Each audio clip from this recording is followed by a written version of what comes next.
Good evening, everyone, and welcome to the May 15 meeting of the Ann Arbor City Council. If you're able, please rise and join us for a moment of silence, followed by the Pledge of Allegiance.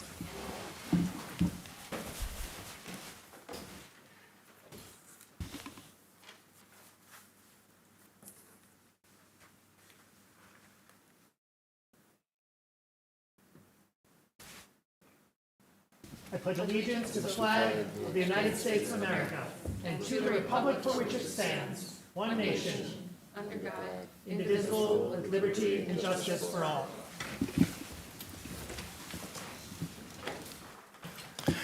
Would our clerk please call the roll of council?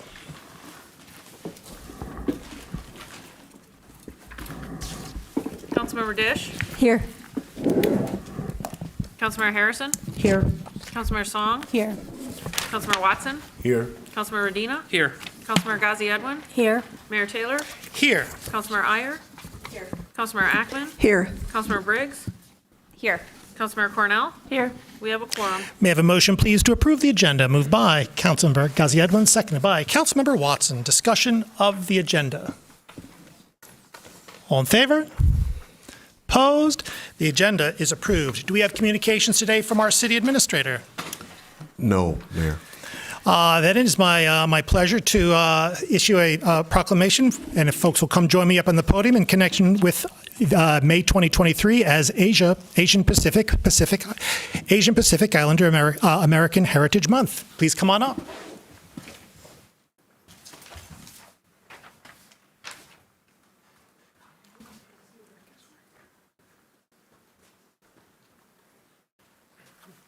Come join me on over here.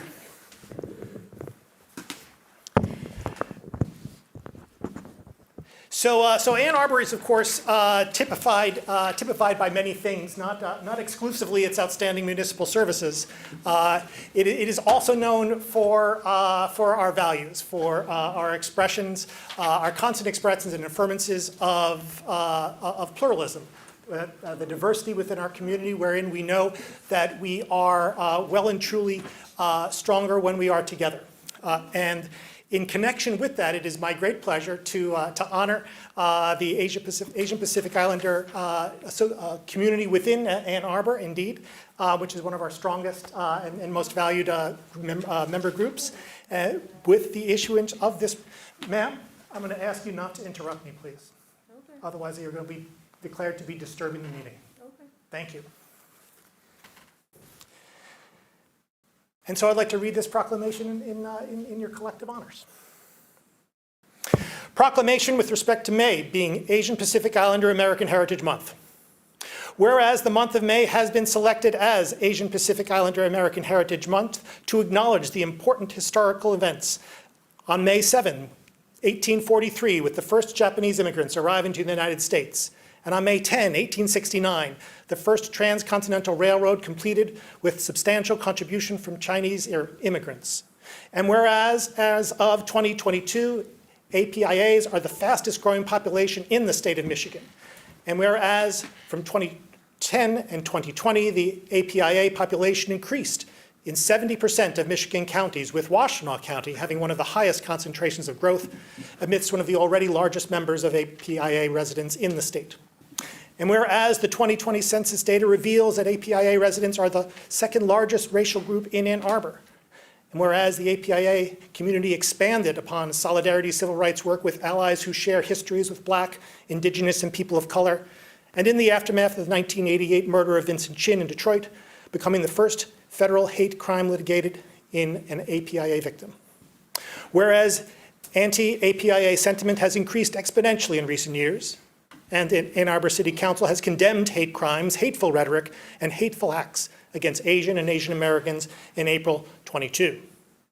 And whereas despite ongoing challenges, APIA community leaders in Ann Arbor, some of whom are arrayed here, others of whom we have the pleasure of being joined by at City Council, in Ann Arbor have committed to community well-being, health, and justice for all throughout their personal and professional work. Dr. Ravi Vadladmundi, a Packard Health physician dedicated to Housing First model of care so that Avalon Housing members receive compassionate medical care in their homes. Nancy Wang, the Executive Director of Voters Not Politicians, has led citizen-directed redistricting and citizen-driven democracy reforms. Nu Do, principal of Washtenaw International Middle School and High School, has supported students to become emphatic ambassadors in a more inclusive world.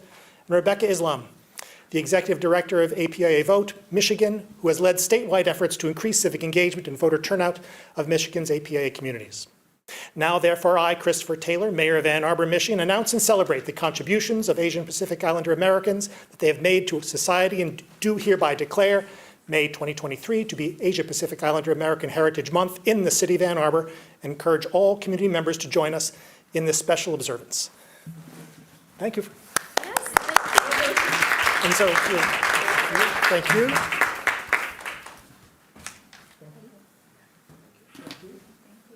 And of course, I'd like, before turning over the podium brief, I was remiss at the beginning of my remarks not to note and observe and give gracious thanks to Councilmember Ghazi Edwin and Councilmember Song for having initiated this recognition, and of course, their noteworthy and exemplary service here at the body. So, Thank you. come on over. Thank you. Good evening, everyone. My name is Rebecca Islam, Executive Director of API Vote Michigan, and I just really want to say thank you to the mayor, the city council members, and just the city at large for this honor. Ann Arbor, as mentioned, is one of the largest communities that houses that is home to many Asian Americans. So thank you very much for this recognition, and we're truly honored for it. Thank you. Thank you.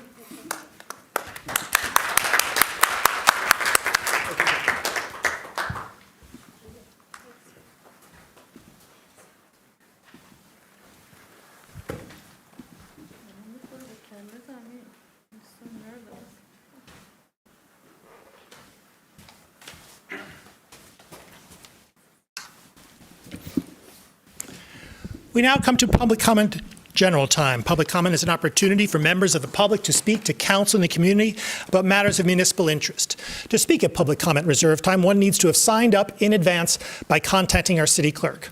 Speakers, both here and online, have 3 minutes in which to speak, so please pay close attention to the time. Our clerk will notify you when 30 seconds are remaining and when your time has expired. When your time has expired, please conclude your remarks and cede the floor. Our first speaker is Arya Shugat.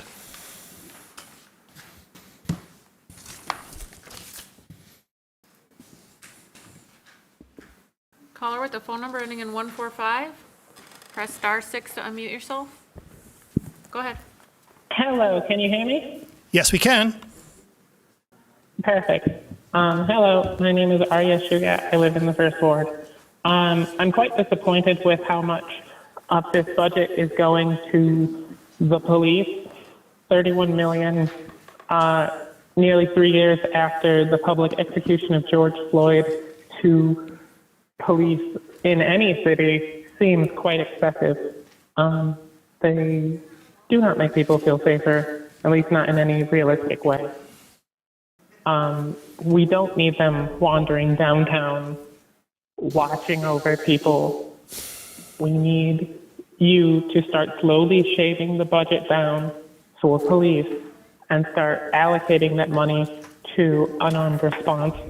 I know you can't defund the police all at once, but it's definitely something that needs to be done in the coming years, regardless of, how you feel about it, because otherwise we're going to continue to live in a police state. Have a nice night. Thank you. Our next speaker is Derek Miller.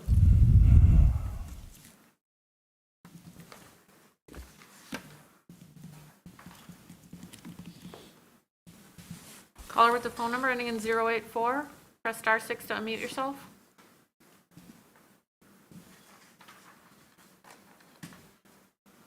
Caller 084. Derek Miller. Go ahead.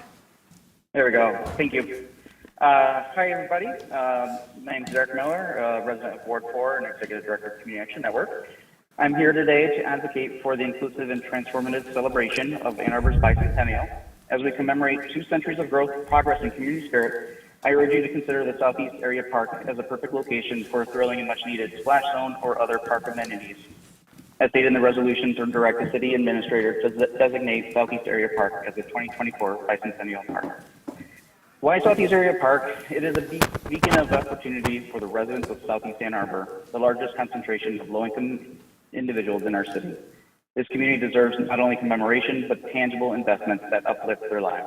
By choosing Southeast Area Park, as specified in the resolution, we have the chance to create an accessible and empowering space for families, children, and individuals who may have limited recreational options. Moreover, the presence of Community Action Network, also known as CAN, in this area further highlights the significance of Southeast Area Park. CAN serves 3 under-resourced neighborhoods in this area, and these communities would directly benefit from the creation of this park and its amenities. CAN has expressed its commitment to coordinating visits to this amazing amenity, ensuring that children and families who face economic barriers can experience the joy and respite it offers. But let us not forget that there is also still an incredible need for human services support in this area. Just today, CAN's largest food distribution at Bryan Community Center ran out midday and will not be replenished until Wednesday. Sadly, this has become a common occurrence. By designating Southeast Area Park as a 2024 bicentennial park, we have the opportunity to address not only the need for recreational spaces, but also urgent need for vital services. We can send a powerful message to our community that our community stands united in supporting our most vulnerable residents. Moreover, Southeast Area Park's strategic location near multiple neighborhoods and various busing options ensures that families from different parts of the city can access the water park with ease. Transportation should never be a barrier to enjoyment, and by selecting this park, as outlined in the resolution, we make a bold statement of our commitment to equitable access for all residents, regardless of their socioeconomic circumstances. Let us seize this occasion, the bicentennial celebration, to make a lasting impact in our community. I implore you to consider the long-lasting benefits, the positive impact on marginalized populations, and the opportunity to foster a sense of unity that transcends socioeconomic boundaries. Let us, as outlined in the resolution, to choose Southeast Area Park as the home for the bicentennial park, and let us celebrate our history by creating a future that is truly inclusive, vibrant, and accessible to all. Thank you for the time. Thank you. Our next speaker is Kitty Kahn.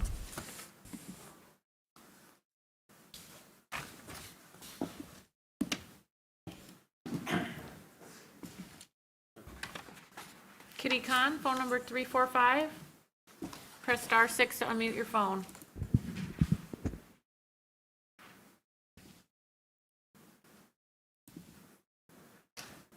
Caller 345, press star 6 to unmute your phone.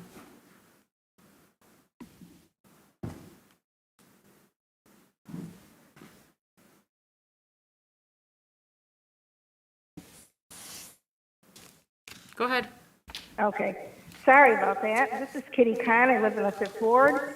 I'm calling about something that I heard City Administrator Mahoney say at the May 9th meeting of the Ann Arbor Council Administration Committee. This is a meeting that was broadcast audio only. It was not on Zoom, nor was it televised. Mr. Mahoney spoke about his plan for the city to build market rate housing next to City Hall.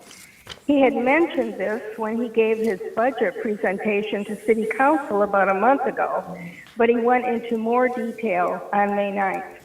Now I'm going to quote Mr. Mahoney. He said, quote, "Assuming that we get past the budget on Monday and Council doesn't say don't do it, starting May 16th, I'm off," unquote. Then Mr. Mahoney clarified exactly what the proposed development would look like. Quoting Mr. Mahoney again, he said, quote, "It's high-end, market rate, high-level finishes. You want to charge as much as possible. You want this thing to generate as much cash as possible. That's why I did not say let's use it for affordable housing," unquote. Let me repeat what he said because it shocked me when I heard it. He said, and listen carefully, quote, "It's high-end, market rate, high-level finishes. You want to charge as much as possible. You want this thing to generate as much cash as possible. That's why I did not say let's use it for affordable housing," unquote. I'd like to hear more about Mr. Mahoney's plan, and I want him to explain how this fits into our city's need for affordable and workforce housing. We have a lot of high-end market rate housing in our city already. Do we really want our tax dollars to pay for even more of that? I know I don't. What about you? Mr. Mahoney says his plan is a way for the city to raise money. He wants to put the same high-end housing on the Klein lot. But I've seen the city play developer before, and we end up losing money on that scheme. Maybe Mr. Mahoney doesn't know about that. Somebody should fill him in. I think probably a lot of the new council members, probably everybody on council now doesn't know about when the city tried to play developer before, but it 30 didn't end up seconds. well. Instead, why don't we try to live within our means and realign our priorities? For example, council chambers was redone just 7 years ago. Does it need to be redone again now with a mural on the ceiling? Really?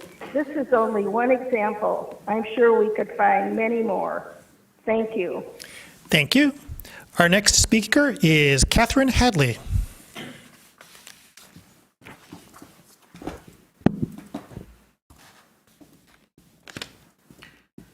Catherine Hadley, if you're on Zoom, will you please raise your hand?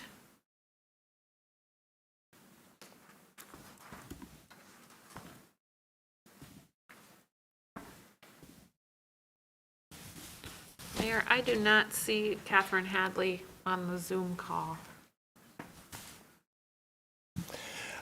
Says telephone here on the agenda. My understanding is that Ms. Hadley is not planning to join us. In the event that she chooses, she can come back in and raise her hand on the Zoom and/or call in at the number on the agenda. Our next speaker is Michelle Hughes.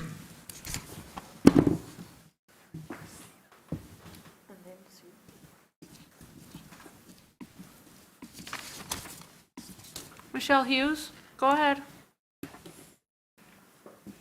Hi, I wanted to call in again to speak against the plan to have downtown foot patrols by police.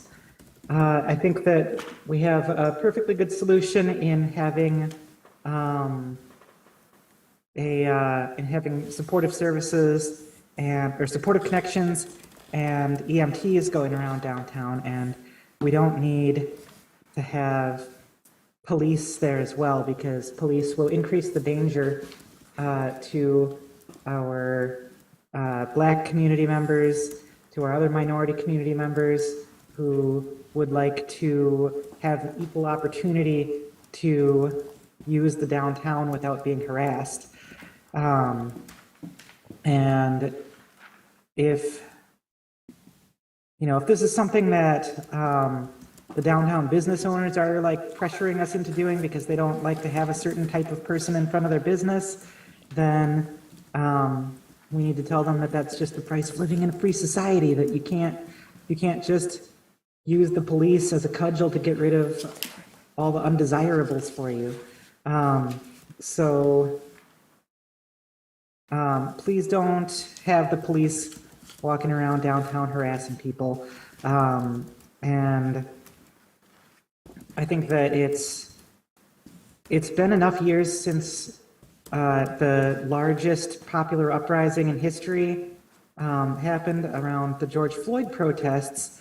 There's been enough time around that we should have internalized the lesson that the police put certain members of our community in danger more than they help anybody. And that we should be looking for other better solutions rather than increasing police presence. So please rethink that plan and move forward as quickly as possible with the unarmed response program. Let's get that RFP out, make sure it includes things like a separate number people can call if they don't want to call 911, if they want to make sure that police don't show up to these wellness checks. 30 seconds. Make sure police are not involved in unarmed response calls, because that would make them into armed response calls. So that's where we should be focusing, is on unarmed response and not on increasing armed response presence. Thank you. Thank you. Our next speaker is Christina Montague.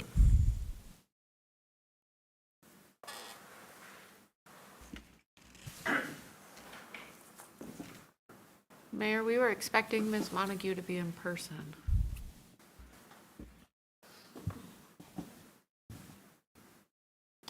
Ms. Montague, if you are online or on the phone, please enter *9 to raise your hand. *9 to raise your hand.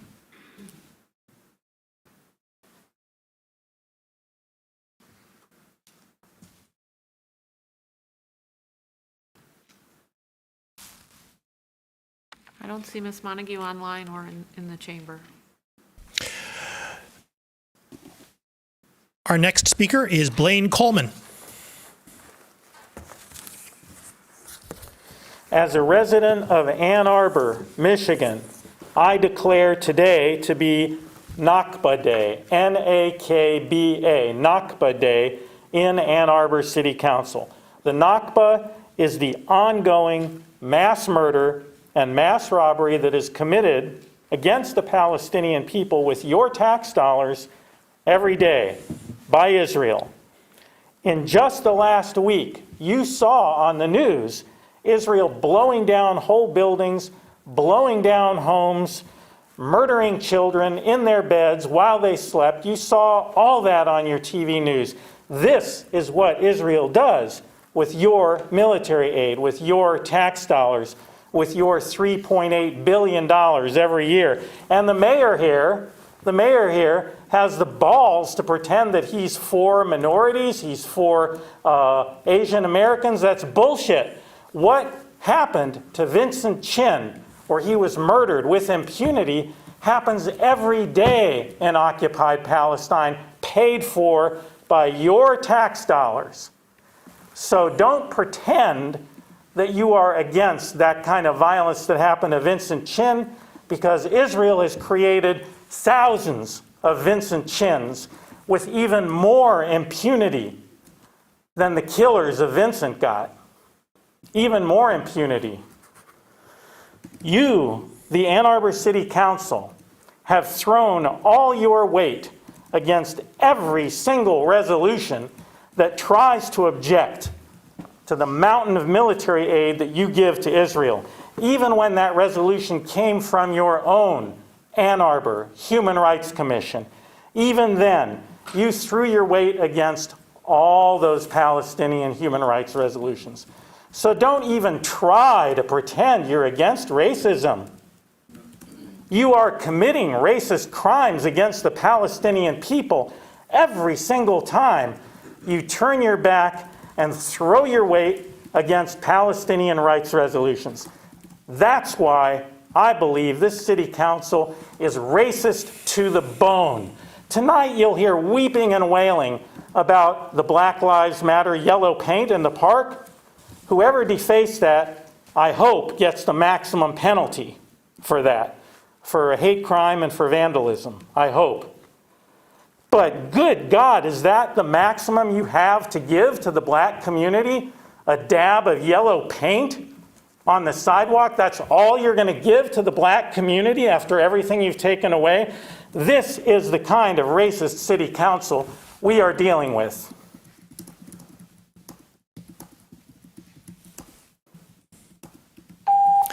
Thank you.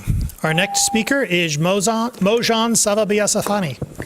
Hello, Ann Arbor. I am also here to speak for Palestinian human rights. I have been doing it for many, many years here. This city council wants you to believe they're anti-racist. They want to tell you that they love black people, but that's all garbage. They are liars. Their record shows that they do not want blacks in this town. This city has been gentrified. 30 years ago, this town had a vibrant black community. Today, that black community does not exist. They've been squeezed out. In fact, the old West Side was wall-to-wall African-American black families. Today, you barely find any black people there. So when they tell you they love blacks and they love Black Lives Matter movement, they're lying. Another case, University of Michigan 50 years ago promised 10% black enrollment. To this day, that has not happened. To this day, no one on this council or any other council has pushed University of Michigan to do good on their promise 50 years ago. In fact, University of Michigan is one of the most atrocious when it comes to black enrollment. It is the lowest anywhere in the United States. University of Michigan promised 10% black enrollment. To this day, no one in this city council has demanded that they do it. Come and do it. Make sure 10% enrollment of blacks happen. They never have. So you can see their record shows who they are. They are anti-black, they are anti-Palestinian, they are racist. There is no way you can sell this bunch to anyone and say they're not racist. They are racist. They are racist to the bone, as Blaine said, and their actions show it. We will not be fooled by you, Mr. Mayor. When I call you a phony, it's because I know who you are and what you have done. Indeed, you are a phony, Mr. Mayor. And when you say diversity, your voice shakes because you yourself don't believe yourself when you say you are not a racist. You are a racist, Mr. Mayor. Mayor Taylor, you are a racist. Palestinian people are dying every day with the billions of dollars of tax dollars that the United States government hands over to Israel. Children die every day. Ms. America here knows it, and she told me that she knows that Palestinian children are dying. Ms. Briggs, which I spoke to a few weeks ago, she says she knows that I am right when I say children of Palestine are dying with your tax dollars. She says, yes, I know. And I suppose that if she knows, everyone else does know too. They listen to the news, they listen to what's happening. So these people are racist, don't believe them. Thank you. Our next speaker is Trisha Duckworth.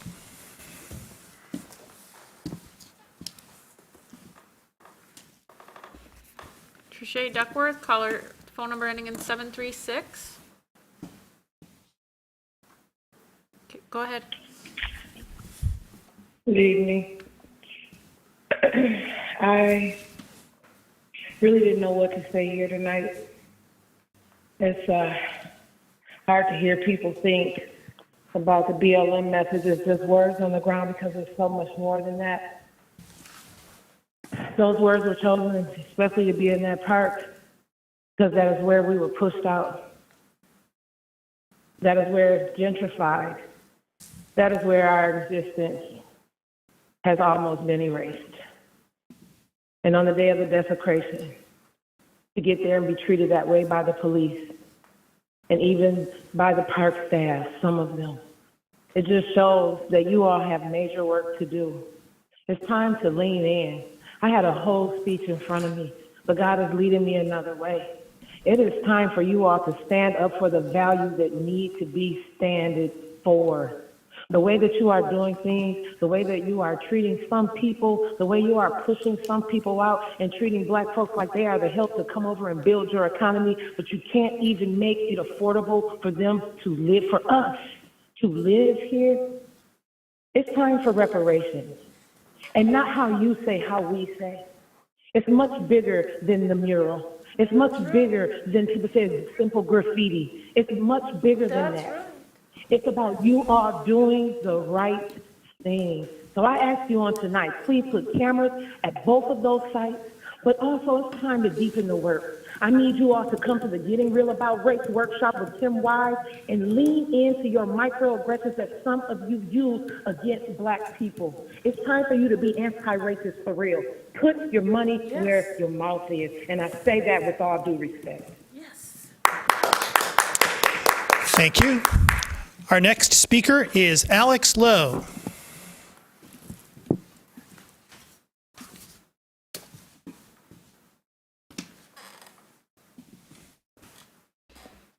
Alex Lowe, do you have a comment?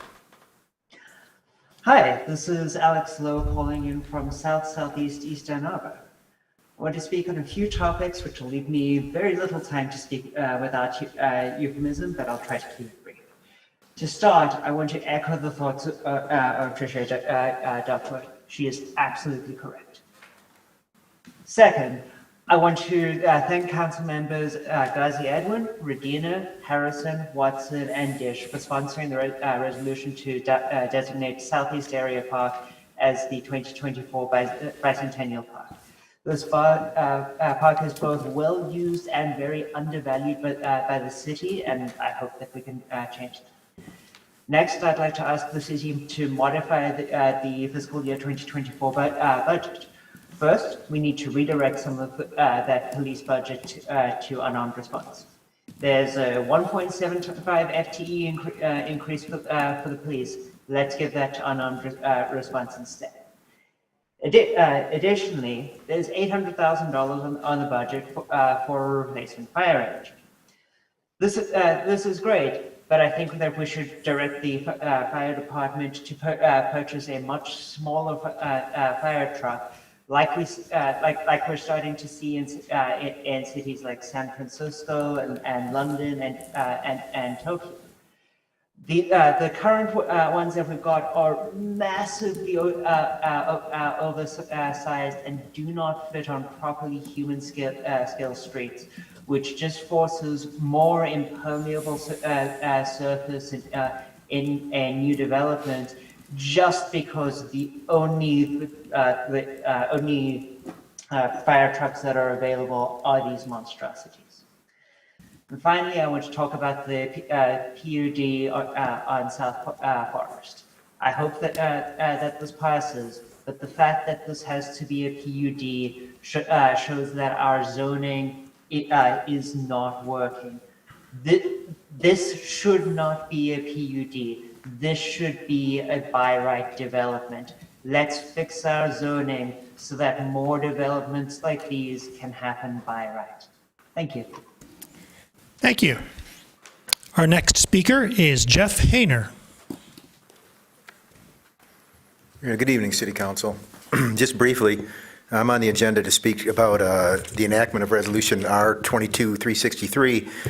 6 months ago, this body and 5 people who are sitting here tonight voted in favor of a resolution directing our city administrator to investigate the establishment and funding of an office of the ombudsperson for the city of Ann Arbor, which I think would take care of a lot of the concerns that people have, the community have, about the poor customer service here at City Hall. And that's not me making something up. It's in your reports if you read them.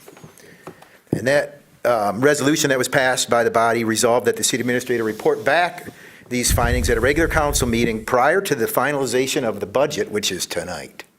And that didn't happen as far as I know. I didn't see anything about that. And I don't see a place for it in the budget. Now I know there's potentially like some short memories on here, but one effort of this body should be to see what the previous body had to do, and there should be some effort at continuity, especially when it's something that's for the good of the whole community. So, we'll write it off to short memories and hope that you have this opportunity to change and get that forward tonight. Otherwise, we're going to write it off to the considerations that maybe this body isn't trustworthy. Now, I got a chuckle when I heard the mayor stand up here and say that he stands for constant expressions of pluralism. And when I spoke at our last meeting, I was not unfortunately interrupted by these good advocates behind me to speak about no U.S. military aid to Israel, and I do not support military aid to Israel, and I would call for it myself, and I do not support military aid to any country. And the United States has been handing out $12 billion or so every year for the last decade that we know about in direct purchases or funneled through third parties. And essentially what the United States does with this money in Israel or any other country is prop up the small arms industries. And so when I go downtown and I see the Moms Demand Action against firearms down there, and I say moms should be demanding action against all military aid anywhere, because all that is doing is propping up our small arms industries. We send billions and billions of rounds of ammunition, millions of rounds of ammunition, everything all over the world. Is disgusting. And that's just what we know about. That's the overt operations. So that this body can't come forward and make a general statement against war. If you're not working for peace, if one isn't working for peace, what are we working for here? It's the basis of everything. And on this day, on May 15th, it's especially so. And so I want to apologize to the Palestinian community for not taking my opportunity when I sat at that table to bring forward a resolution. But as these folks have been pointing out for some years, you can see what I would have been up against there. So I doubt that it would have even been discussed. Now I got to comment on something. We got a big call to defund the police. Well, the average police department has 2.4 people for every 1,000 residents. We have one 2.4 officers. We have 1 officer for every 1,000 residents. This city only has 97 police officers. Okay. They're complaining about the police state. Yes, state power is a danger. Well, then no more military aid to Israel or anybody else. Get rid of the state power if you want to defund the police. Thank you. Get the arms out of our community and out of the world. Thank you. Our next speaker is Sheriff Clayton.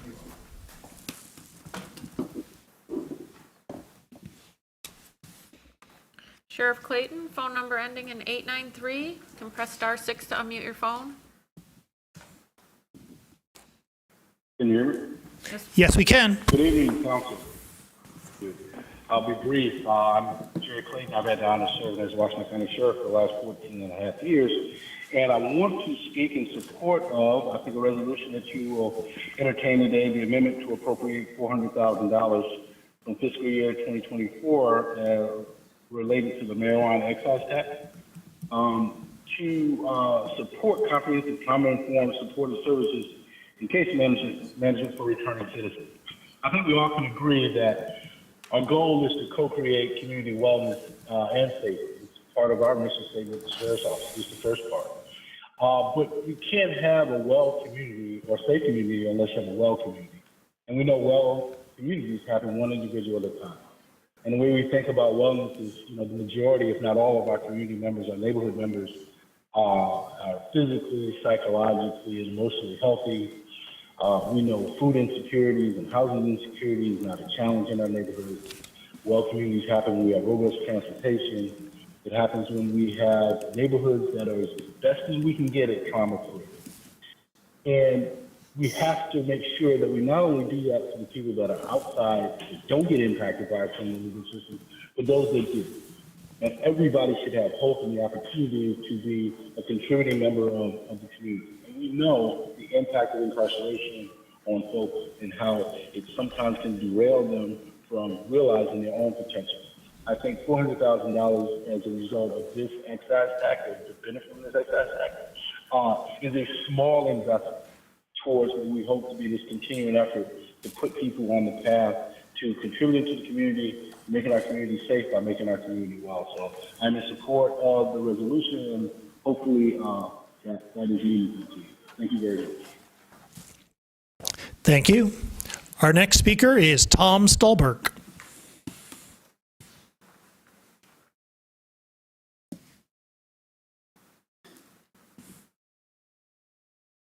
Tom Stolberg, phone number ending in 534. Go ahead. Good evening. Thank you.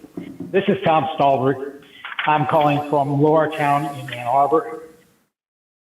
And I'd like to wear some different hats tonight, as I often do. As a landlord, I'd like to talk about E4, the Renters Commission's recommendations.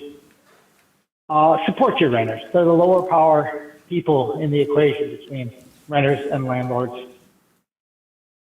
Some landlords have found some workarounds. I guess the new laws for protecting renters are going to need some iterations. So please pay attention to the Renters Commission and the recommendations as far as wait lists and other workarounds. Also, the Renters Commission, I'll speak on E2 and E4 both, because the Renters Commission has advocated for sustainability, as has the Environmental Commission and the Energy Commission, and they all have resolutions before you dealing with natural gas for both heating and for appliances. And I'm sure you've read the details of those various resolutions. Whatever we do, we must do something more than what we are currently doing. And we must do so promptly. As they ask of you, please treat this with the great urgency fitting a declared emergency. And as they ask, please, with equal urgency, implement carrot and stick measures to promote sustainable construction. As a landlord and property owner of multiple smaller properties, not any large projects, we're trying to implement various things and learning as we go. I just read another article today that talked about ways that can overcome some of the hurdles we've been facing in our investigations on how to implement air source heat pumps into our properties. we're doing what we can. And I know a lot of people are doing what they can, and citizens are doing what they can, and citizen groups are doing what they can to educate ourselves and to improve what we have in terms of our existing housing stock. It is essential for our new housing stock to not put us into a hole that we cannot fall out of if we're going to meet our 820 goals by 2030. So please, listen to those resolutions. Also on C1, I'll put on my developer's hat. C1 is the 721 South Forest PUD rezoning. Staff recommends that the PU zoning district be denied because it's not consistent with the comprehensive land use plan. The proper process would be to revise the plan for that area. You don't have to do the whole city, but at least that area, prior to considering a rezoning for something that doesn't meet the comprehensive plan. And you need to do it for the area, not for an individual property, one property at a time. I know my time is short. I've experienced that as a developer where I had a good project. It didn't meet the comprehensive plan. I waited for the community. They revised their comprehensive plan, and only then did they grant me the zoning. They did. They liked the project. The community liked the project. It works for everybody. Please follow the process. Thank you. Thank you. Our next speaker is Brandon Dimcheff. Hi, Council. Brandon Dimcheff from West Larrytown in the 4th Ward. I'm here to ask you to approve C1, also known as the 721 South Forest PUD. If constructed, this will replace a 50-unit rundown apartment building and parking lot with a development that has 733 bedrooms, a couple hundred bike parking spots, and even some retail. It's an all-electric building, just like we've been requesting from developers, and will provide $4.7 million to the Affordable Housing Fund. Despite being less than a block from other dense housing near campus and advancing council's stated goals of building environmentally friendly mixed-use developments to help alleviate the housing crisis, the staff report recommended against approval, and planning was split 6-2, but in favor. I attended the meeting and read the documents, and the objections seemed to be that the project wouldn't be appropriate for the area by the letter of existing council policy. Maybe that's true, but it feels like it fits to me. On a recent bike ride through the area, I stopped in front of the parking area of the existing building, and I can see a number of taller buildings without really even having to squint. A 7-story parking structure is basically across the street, and there are similar tall buildings another half a block away. The building would fit in the area just fine. I hope council approves this PUD today, but if you do, this tells me that there is a mismatch between what council and staff and planning believes is our policy on building dense housing close to downtown and campus. Every time there's a mismatch like this, I think it's worth examining if there are simple policy changes we can make before doing the entire comprehensive plan to set reasonable expectations for these sorts of projects. I don't know what that would look like in detail, but I hope that there's something short-term we can do akin to a quick-build transportation project that doesn't require years of process to implement. Doing these as one-off PUDs is pretty inefficient. There's got to be a better way. Please set some kind of policy so that we get what we want and we need, and ask yourselves, why did this have to be a PUD every time you see one of these come through? Thanks. Thank you. Our next speaker is Kathy Boris.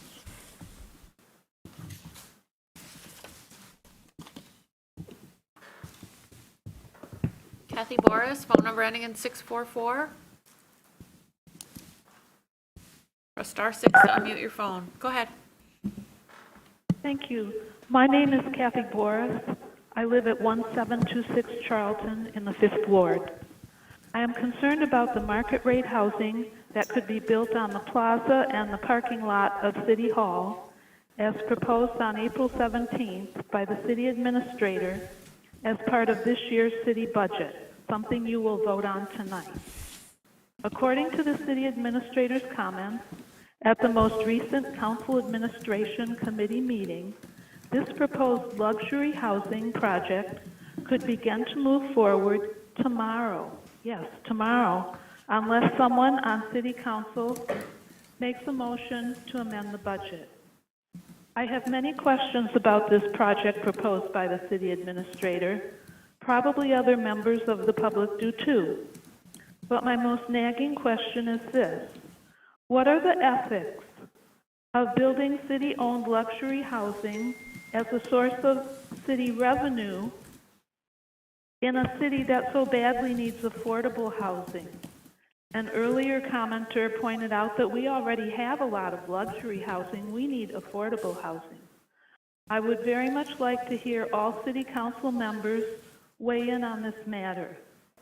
Many city council members say very little during city council meetings. So this is a chance to make your voices heard. Because if you remain silent, your constituents could interpret your silence as support for the city administrator to begin the process of planning for what he describes as high-end, market rate housing that would generate as much cash as possible. I ask all city council members, are you in support of such a proposal? Thank you. Thank you. Although we've reached number 16 on our list, we are still under the 45-minute time allotted for public comment reserve time, and so our next speaker is Daniel Kelly.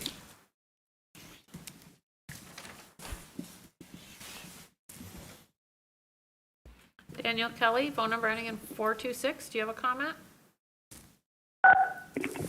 Go ahead. Yes, hi, my name is Dan Kelly, Director of the Shelter Association of Washtenaw County, also known as the Delana Center in downtown Ann Arbor. I'd like to express my support for Amendments 2 and 3 of DS-3. These amendments will allow us to better support some of our most vulnerable neighbors in our local community. These resources are especially important considering we're seeing both increases in both acuity and the number of people seeking services over the past year.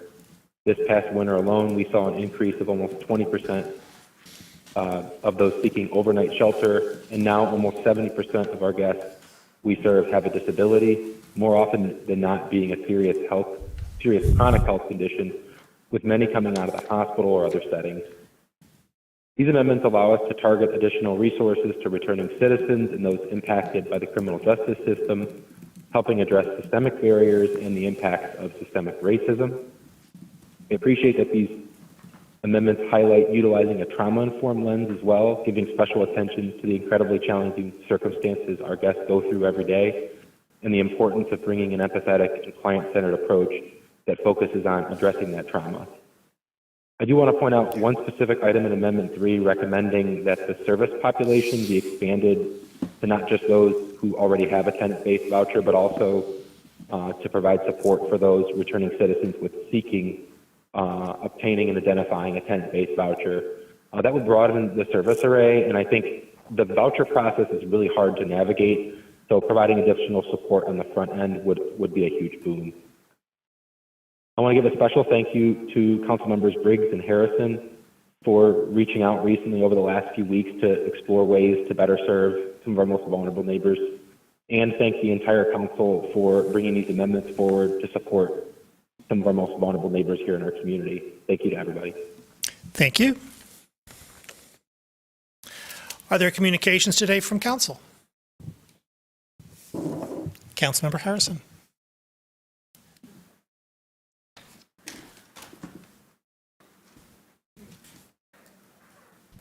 Thank you, Mayor. I'd like just to talk a little bit about the defacement of the Black Lives Matter mural down at Wheeler Park. Basically want to emphasize the harms and trauma caused by defacing the phrase Black Lives Matter with All Lives Matter. This altercation of the original message has significant consequences, and it is important to understand its impact. The phrase Black Lives Matter emerged to shed light on the unique challenges faced by Black individuals in our society. It aims to draw attention to systemic racism, violence, and inequality that disproportionately affect the Black community. By defacing this message with All Lives Matter, the focus on the specific struggles of Black people is undermined and dismissed. Such an altercation not only fails to acknowledge the historical and ongoing oppression experienced by Black individuals, but also perpetuates a harmful narrative that dilutes the urgent need for change. It dismisses the need for targeted efforts to address racial injustices and sidetracks conversations about the specific challenges faced by marginalized communities. The defacing of Black Lives Matter with All Lives Matter disregards the systemic issues that persist and contributes to the erasure of the experiences, voices, and demands of the Black community. It perpetuates a narrative that disregards the deep-rooted structural inequalities and reinforces the status quo. It is crucial to recognize the harms and trauma caused by defacing Black Lives Matter with All Lives Matter, and to engage in conversations that address the specific issues faced by Black individuals. By acknowledging and understanding these concerns, we can work toward a more inclusive and equitable society for all. Councilmember Watson. Thank you for those words, Councilmember Harrison, and my heart feels those same things. I wanted to just mention I joined Ms. Duckworth, her group Survivors Speak, and Councilmember Harrison as well, and community members in painting the Black Lives Matter mural in Gallup Park this summer. Growing up here, if you had told me in high school that we would be painting such a mural in a park in Ann Arbor, I wouldn't have believed you. It was powerful to see the community come together to paint this mural, and also to see passersby inquire as to what we're doing, some even explaining it to their children. I want to thank park staff for taking this issue seriously and working quickly to clean up the graffiti. As a representative to the Parks Advisory Commission, it was important to see communications from PAC where people said simply, hate has no home here.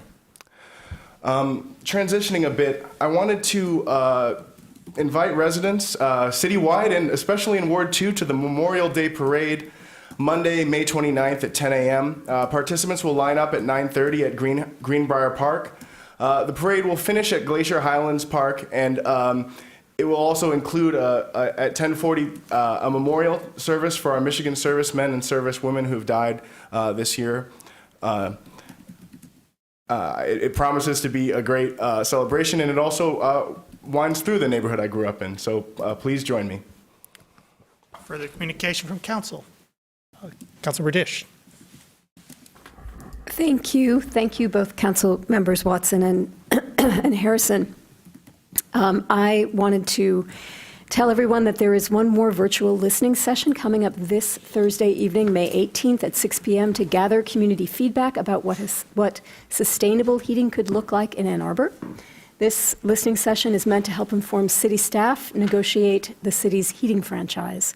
Registration is required. You can register if you just type heating franchise listening session into your favorite browser. It will send you to the registration page. I'd like to ask you if you would like to help OSI and its nonprofit partners explore the possibility of bringing a citywide reusable takeout container program to Ann Arbor. If you would like to do that, there will be several public workshops next Monday through Wednesday. To register for one of those workshops and find out all the details of times and places, go to zerowaste.org/workshop/. And I will note that free on-site childcare will be available, and I bet if you go to OSI's page, you can find instructions on that too. I would also like to, I'm making all these public service announcements, but that's a good thing. I want to tell you that the City of Ann Arbor wants to hear from you about how to make the voting process convenient, easy to understand, and accessible to all who wish to cast a ballot. We will be, as a result of Prop 2, adding 9 new days of early voting, and you can take less than a minute and respond to an anonymous 6-question survey that will be available through May 22nd. Type community feedback voting in Ann Arbor, and you will be able to find that survey and take it. In response to an earlier public comment, I'd like to note that we learned from the city administrator's budget video that HR is launching a management fellows program with Eastern Michigan University. partnering on a study to determine a need for an ombuds office. And finally, I'd like to note that this year our general fund millages will be 9.66 mils, which is a 25% reduction from the 12.5 mils that they were originally voted for since their adoption. That reduction happens because of the Headley Amendment. And I'd like to note that our budget is balanced this year beautifully, but we are projecting a structural deficit by 2026. So there may be a need to find ways to raise tax revenues through creating market rate housing. I've got Councilmembers Ghazi Edwin, Song, and Radina. Councilmember Ghazi Edwin. Thank you, Mayor. I just want to, note that I too condemn the racist graffiti that has been written on the Black Lives Matter mural at two parks now. And in that vein, I wanted to point out that Councilmember Cynthia Harrison, Lynn Song, Chris Watson, and myself are having a joint equity-focused coffee hour on May 21st from 1 to 3 p.m. at Wheeler Park. And we welcome everyone to attend. Councilmember Song. Some preview for our next meeting in June will be something that I'm really, really excited about is some progress on the UBI project that we had funded through ARPA funding last year. They'll be moving ahead for council approval. It's a contract with U of M's Poverty Solutions. Hopefully we can give some community members some relief in the coming year. We'll also have a resolution directing planning to prioritize rezoning of Plymouth and Washita to TC1. Many thanks to planning staff and Lisa Dish and others for your patience on this, as we had talked about this since the beginning of May, but with budgeting being budgeting and more budgeting, we've had to push this to June. I think without any real impact as to what we're trying to achieve. And lastly, we had some discussions here in public comments on global conflicts and suffering and trauma in the community. I really urge you all to consider I'll just offer you my own family story. So I actually bring my father to our Memorial Day Parade celebration in our neighborhood because my father was a medevac pilot for the South Vietnamese Air Force and escaped the day Saigon fell. So my family has a history of fighting communists. My mother had to escape communists in Laos under gunfire and was in a prison camp. So when you talk about multi-generational impacts of trauma and war with my particular family, with the French, the Japanese, and the Civil War in Vietnam, I can tell you that this community feels the consequences of that over generations. So when it comes up to here in this space now, I think it's unfortunate because clearly those conversations haven't happened in community before they come here. Because if you want to speak to federal things, go to the federal building. We are not the State Department, we're not Foreign Relations, we're not even Model UN. But we do care for our neighbors, we do care for BIPOC community members who are suffering here with histories that they bring from elsewhere. And I'm so thankful to the agencies and community members who uplift their stories and their voices and try to relieve the suffering as much as they can.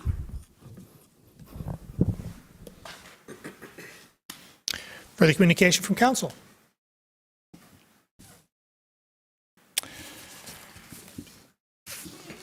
Oh, I'm sorry. Councilmember Adina.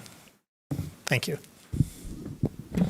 Thank you, Mayor. I too want to thank my colleagues who already spoke out about this, but I also joined in painting one of the Black Lives Matter murals in our community last summer, and I'm incredibly disappointed, sadly not surprised, that racism continues to rear its ugly head.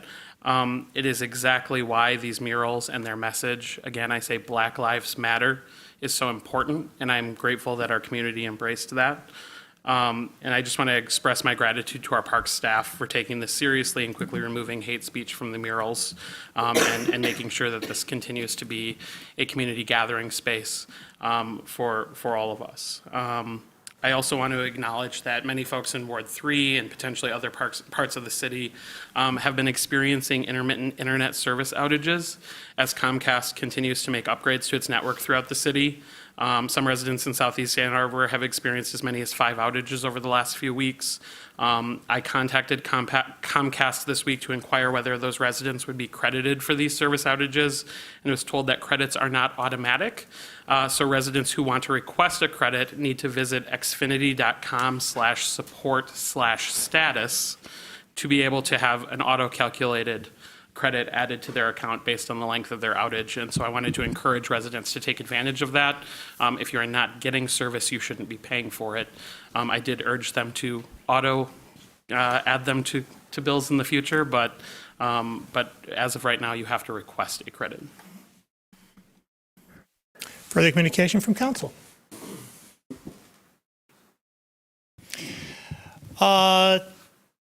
So it's been addressed directly, but of course I'd like to say a word or two about the hate speech that appeared in our parks over the course of the past couple. These vandalisms are of course an act of aggression against Ann Arbor's black community, and as you hear, I, myself, and we all here at the council table condemn them. Centuries of government and culturally enforced white supremacy has resulted in America where black community members are vulnerable to violence and discrimination.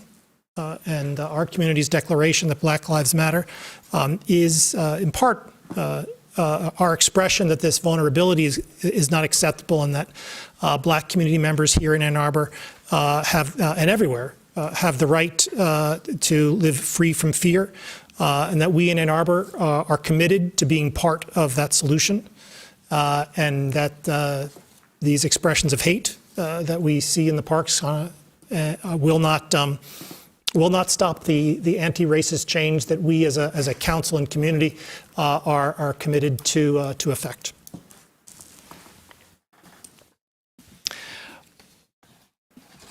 I'd like to request confirmation of the following appointments that were presented to the City Council at the May 1st, 2023 regular session. To the Airport Advisory Committee, Greg Ferris. To the Ann Arbor Public Art Commission, Allison Buck. To the Building Board of Appeals, Hugh Flack Jr. and David Arnsdorf. To the Cable Communications Commission, Anthony Ramirez. To the City Planning Commission, Danelle Weich. Shannon Gibb Randall, Sadir Clark. To the Commission on Disability Issues, Matthew Solomon. To the Design Review Board, Richard Mitchell and Tamara Burns. To the Downtown Development Authority, Alexandra Deek. To the Elizabeth Dean Fund Committee, Lynn Neibel and Brooks Curtis. To the Energy Commission, Alex Zettelman. To the Housing and Human Services Advisory Board, Anna Erickson, James Downing, Amanda Carlisle. To the Housing Board of Appeals, Todd Selesky. To the Human Rights Commission, Judah Garber. To the Huron River Watershed Council, Richard Norton. To the Local Development Financing Authority, Stephen Rapundelow. To the Ann Arbor Parks Commission, Ann Marsden. To the Public Market Advisory Commission, Lisa Young. To the Recreation Advisory Board, Kurt Zavoba. To the Renters Commission, Robert Kelly and Zechariah Farah. To the Transportation Commission, Molly Kleinman. To the Zoning Board of Appeals, David DeVarty. May I have a motion? I think I have some more. I'd also like to recommend the confirmation of the following appointments that in serial that were presented to the City Council on the May 1st, 2023 regular session. To the Parks Advisory Commission, Therese Perlowski. To the Elizabeth Dean Fund Committee, Molly Brookshire. To the Housing and Human Services Advisory Board, Peter Stoltzker and Ellen Rabinowitz. May I have a motion, please? Moved by Councilmember Cornell, second by Councilmember Dish. Discussion? All in favor? Opposed? They are approved. Is this for this meeting? Okay, thank you. I'd like to recommend the following nominations for your consideration to the Renters Commission: Rosanita Ratcliffe, Kimberly Pitts, and Julia Good. And further by resolution at our next meeting to the Renters Commission, Arthur Thomas.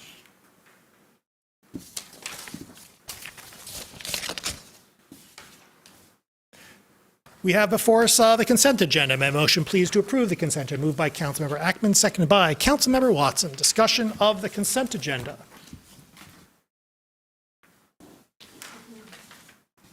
All in favor? All opposed? The consent agenda is approved. We have no public hearings today, then we have before us the regular session meeting minutes of May 1, 2023, moved by Councilmember Watson, seconded by Councilmember Dish. Discussion, please, of the minutes. All in favor? Opposed? The minutes are approved. We have no ordinance at second reading. We have an ordinance at first reading. C1, an ordinance to amend Chapter 55, zoning, rezoning of 1.2 acres from R4C, multifamily residential, to PUD, Planned Unit Development District. 721 South Forest PUD zoning and supplemental regulations, 721 South Forest, moved by Councilmember Dish, seconded by Councilmember Adina. Discussion, please, of C1. Councilmember Dish. Thank you. So this site at 721 South Forest currently contains one 5-story, 50-unit apartment building with 76 surface parking spaces. Approval of this ordinance will rezone the property from R4C to PUD, Planned Unit Development, and will permit a 166-foot tall structure containing 228 residential units and 733 bedrooms. The proposed structure exceeds the maximum height in the current zoning district by 135 feet. The units provided will be a mix of studio and 1 to 6 bedroom units. The zoning also allows a small retail space of less than 5,000 square feet. As mentioned previously, the planning staff recommendation was no, and the Planning Commission voted 6-4 and 2 against. That vote warrants consideration of the public benefits and relationship of the building to the surrounding context, but this is first reading, and I don't intend to launch a debate on the details. I just want to give you a quick overview of the features. The PUD provides numerous sustainability elements. The building will be all electric. There will be no gas hookups except for backup gas generator. The building will be LEED Silver. The developer will purchase renewable energy certificates that will offset 100% of the building's energy consumption for 10 years. Rooftop solar panels will provide 3% of what the building will use for energy. The building observes and will be required to observe key tenets of passive house principles, such as to double the average of continuous insulation and utilize other measures to minimize heat loss. There will be just 98 vehicles parking spaces provided on site, 2 EV charging stations installed in the surface spaces, and 24 in the garage, which is 2 times what's required.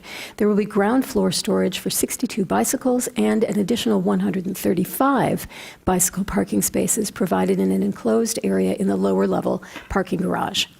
There are significant affordability elements. PUD regulations require a minimum of 15% of the total units be dedicated as affordable or a contribution in lieu of units.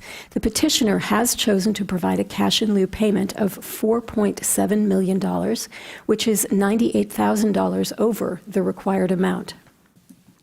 In addition to that required contribution, plus some, to the city's Affordable Housing Fund, the project will also make a voluntary contribution of $50,000 to the Ann Arbor Housing Development Corporation to be used for sustainability upgrades to existing or proposed Ann Arbor Housing Development Corporation properties located in the central area of the city. The debate on the Planning Commission focused first on why this property should be a PUD. This is always justified by unique features of the site, and this site has a unique feature in that it is next door to an urban forest fragment. The developer has done a shade study and designed their massing to protect that fragment. That's written into the supplemental regulations. It also, Councilmember? I can say more later if you want to know more, but again, this is first reading, so we don't have to get into it. Further discussion. Councilmember Briggs. Thank you. Councilmember Dish spoke to obviously the fact that it's first reading and all of the many benefits that make this project very appealing to, obviously, to Planning Commission, and I suspect to many of us around this table. I do think it is incumbent upon us when this reaches second reading to actually have a pretty robust conversation around this. Obviously, it's not very often that we have a recommendation of denial by planning by our staff, and I think we need to go into debating why, if this project truly has the community benefits that it needs to pass muster. So just to read a little bit from the report, in case you haven't had a chance to peruse it yet, a site plan and rezoning of the parcel from R4C to PUD rezoning is not supported by city planning staff. And it doesn't support the project as presented for a few reasons, but one, the size of the structure, but also the fact that it can't be essentially, there isn't an opportunity to scale down the project as would be appropriate as you are leaving a D1 or D2 district. What is, I think, perhaps most notable for me as we talk about the sustainability elements in this project is that OSI staff also does not support the approval of this project. And it notes that while the LEED Silver certification is welcome, LEED does not inherently meet the strategy goals of the A20 plan, and in some instances falls short of what is needed to move Ann Arbor successfully toward carbon neutrality by 2030. The OSI will not recommend approval of this project if it did not meet net zero energy performance standards. It is recommended that the building achieve either passive house certification, living building challenge certification, LEED Zero, and each LEED Zero category, carbon, energy, water, or waste. So I encourage all of us to take a good look at this project and for the developer to consider why they are falling short on these options.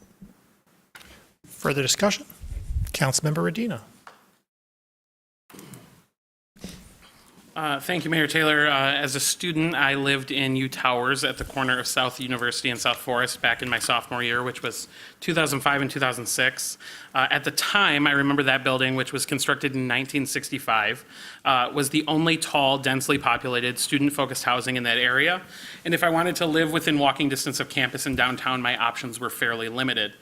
A full year before I moved in 2004, almost 20 years ago now, the South University Area Association had already recognized a need for more housing and more growth in this area and had submitted a proposal to do just that.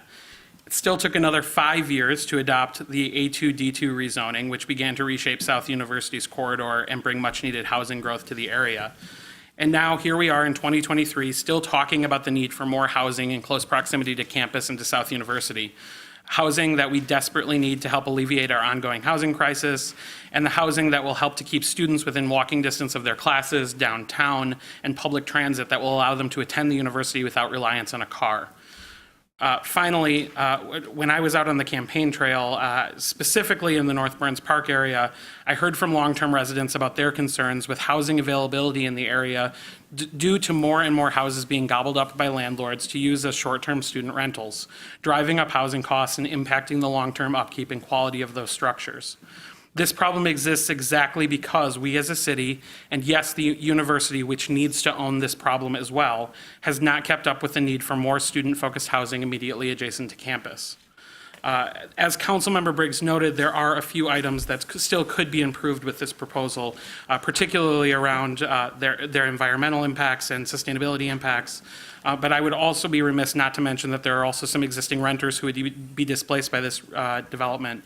I am grateful to the developer for engaging it with the city and those residents to minimize this impact and help to secure additional housing and rental assistance. But if more can be done to help those individuals, I would certainly encourage it. Finally, I will be supporting advancing this from first reading tonight because I do believe that this is exactly the location where more dense student-focused housing is needed. By adding 744 more bedrooms in an already densely populated, mostly student neighborhood, this will allow students to move closer to campus, closer to their community of peers, and could help to slow the proliferation of student housing out into other residential neighborhoods around the city, which continues to drive up our housing costs for everyone. Thank you. Further discussion?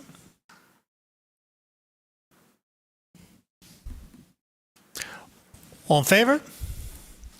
Opposed? It is approved. D1, resolution to reappoint Maisie Weighing, Brooks Curtis, Sarah Rednick, Rita Mitchell, and Bridget Grubber to the Environmental Commission, moved by Councilmember Dish, second by Councilmember Ackman. Discussion, please, of DC1. All in favor? Opposed? It's approved. DC2, resolution to reappoint Elizabeth Riggs and Jason Boggs to the Greenbelt Advisory Commission, moved by Councilmember Radina, second by Councilmember Dish. Discussion of DC2.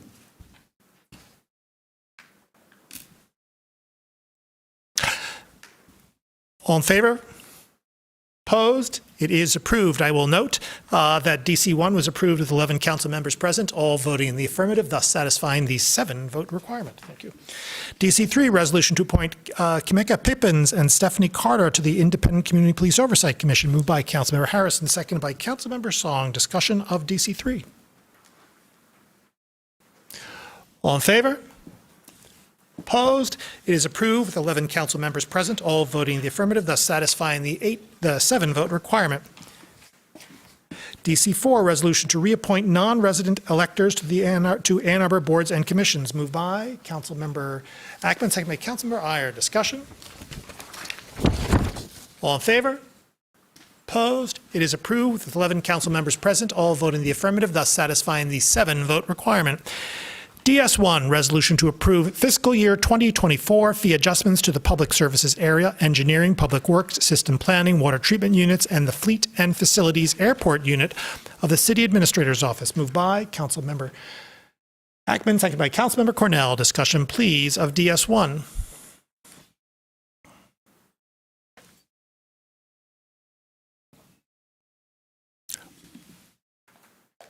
All in favor? Opposed? DS1 is approved. DS2, resolution to approve fiscal year 2024 fee adjustments for the community services area, moved by Councilmember Dish, seconded by Councilmember Watson. Discussion, please, of DS2. Councilmember Watson. I just wanted to add a note on parks fees, and wanted to relay a conversation that happened in Parks Advisory Commission about just the continued accessibility of parks amenities. We want to do to make sure that existing parks scholarship programs for fees for those low-income individuals who are having trouble affording things, affording the fees to use our amenities. We want to make sure that we are better publicizing the scholarships opportunities there and making them easier to access so that the brunt of these fees won't be borne by people with people of lower incomes. So, thanks. Further discussion? All in favor? Opposed? It is approved. DS3, resolution to adopt the Ann Arbor City budget and related property tax millage rates for fiscal year 2024, moved by Councilmember Ackman, second by Councilmember Cornell. Discussion, please, of DS3. I'll note that we have a series of amendments which have been included in the packet already.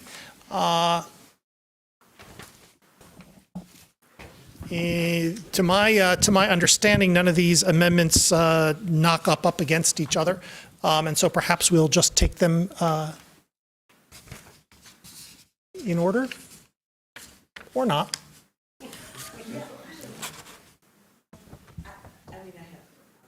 Oh, prior on the main, well, on the main motion then. Councilmember Harrison. Oh. All right, Councilmember Harrison. Yes. All right. Yes. Amendment number 3. Excellent. We'll roll with that. Is there a second?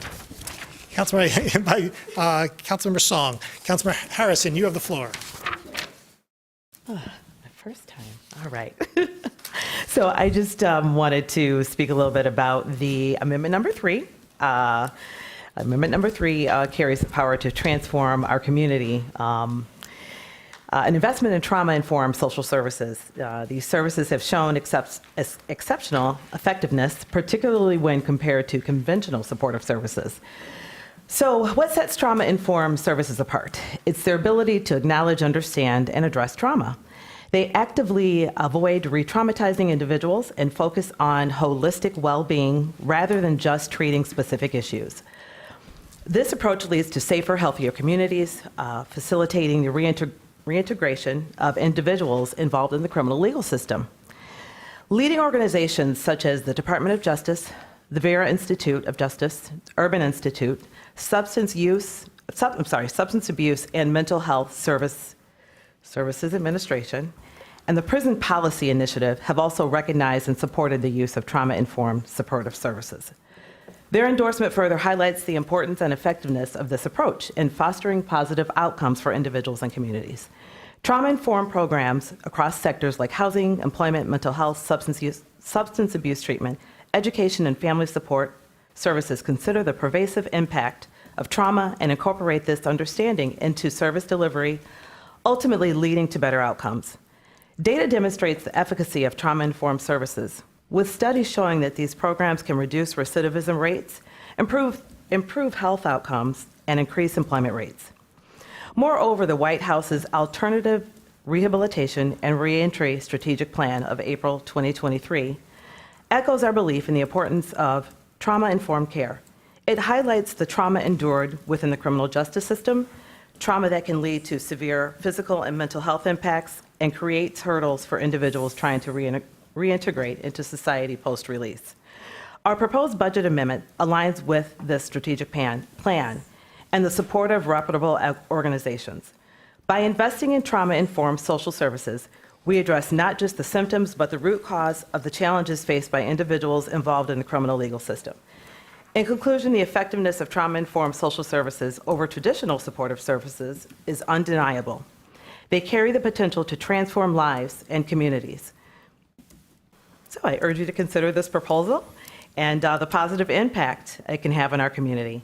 And together, let's build a future where everyone has the opportunity to heal, grow, and contribute positively to our society. Thank you. Councilmember Song. Should I read the resolve clauses, or is it already considered? They're already common they're knowledge? already in the system, so Okay, that's they're not necessary. amazing. I'll just say that.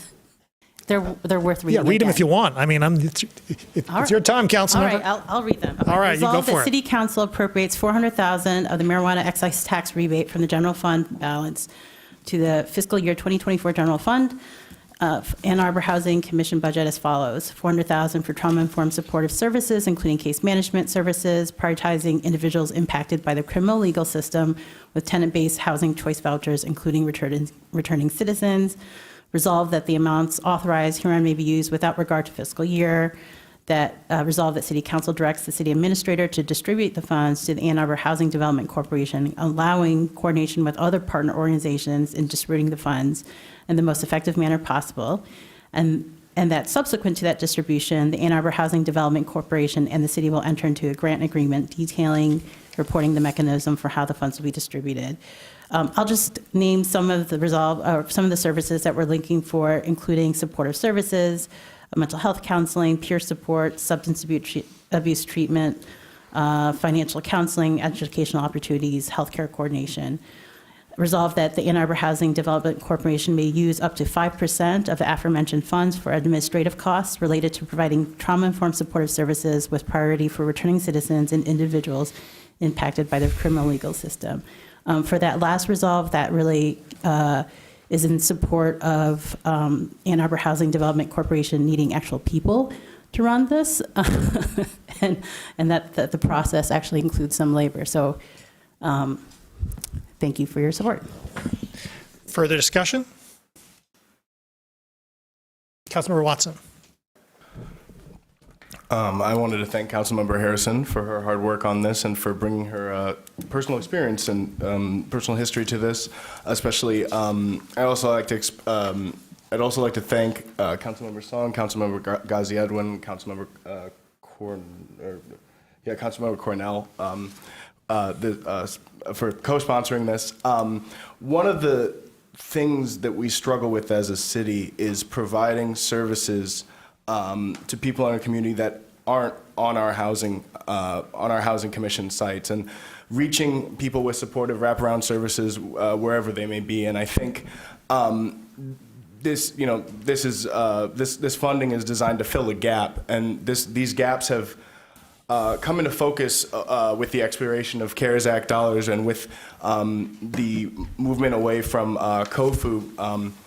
The COFU partnership with the county and into the Human Services Partnership. We want to make sure that we're continuing to fund the organizations protecting the mental health and well-being of the people in our community who are most vulnerable, and who struggle to afford to be here. So I just want to thank everyone again for their work on it, and especially to thank Jennifer Hall, because it's her connections and the work of the Housing Development Corporation that's able to get these funds out into the community quickly and efficiently and get it to support real need. Thank you.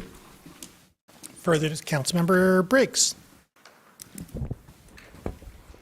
Yeah, I'd like to echo my support and thanks to Councilmember Harrison and Ghazi Edwin and Song and Cornell for crafting this. This is obviously incredibly important work that we're doing that we need to be doing in our community. I have a dear friend, I have a friend who died because who didn't get the supportive services that she needed while having a tenant-based voucher, and her sons are now orphaned. And so I've seen personally the impacts of not having the support that we need in our community. I'm also glad to see that in addition to being able to use this for tenant-based housing vouchers, that we can also use it for our project-based vouchers, because I've also been speaking to folks in our housing sites who are also wish that there were more supportive services available there too. So all around, a great amendment.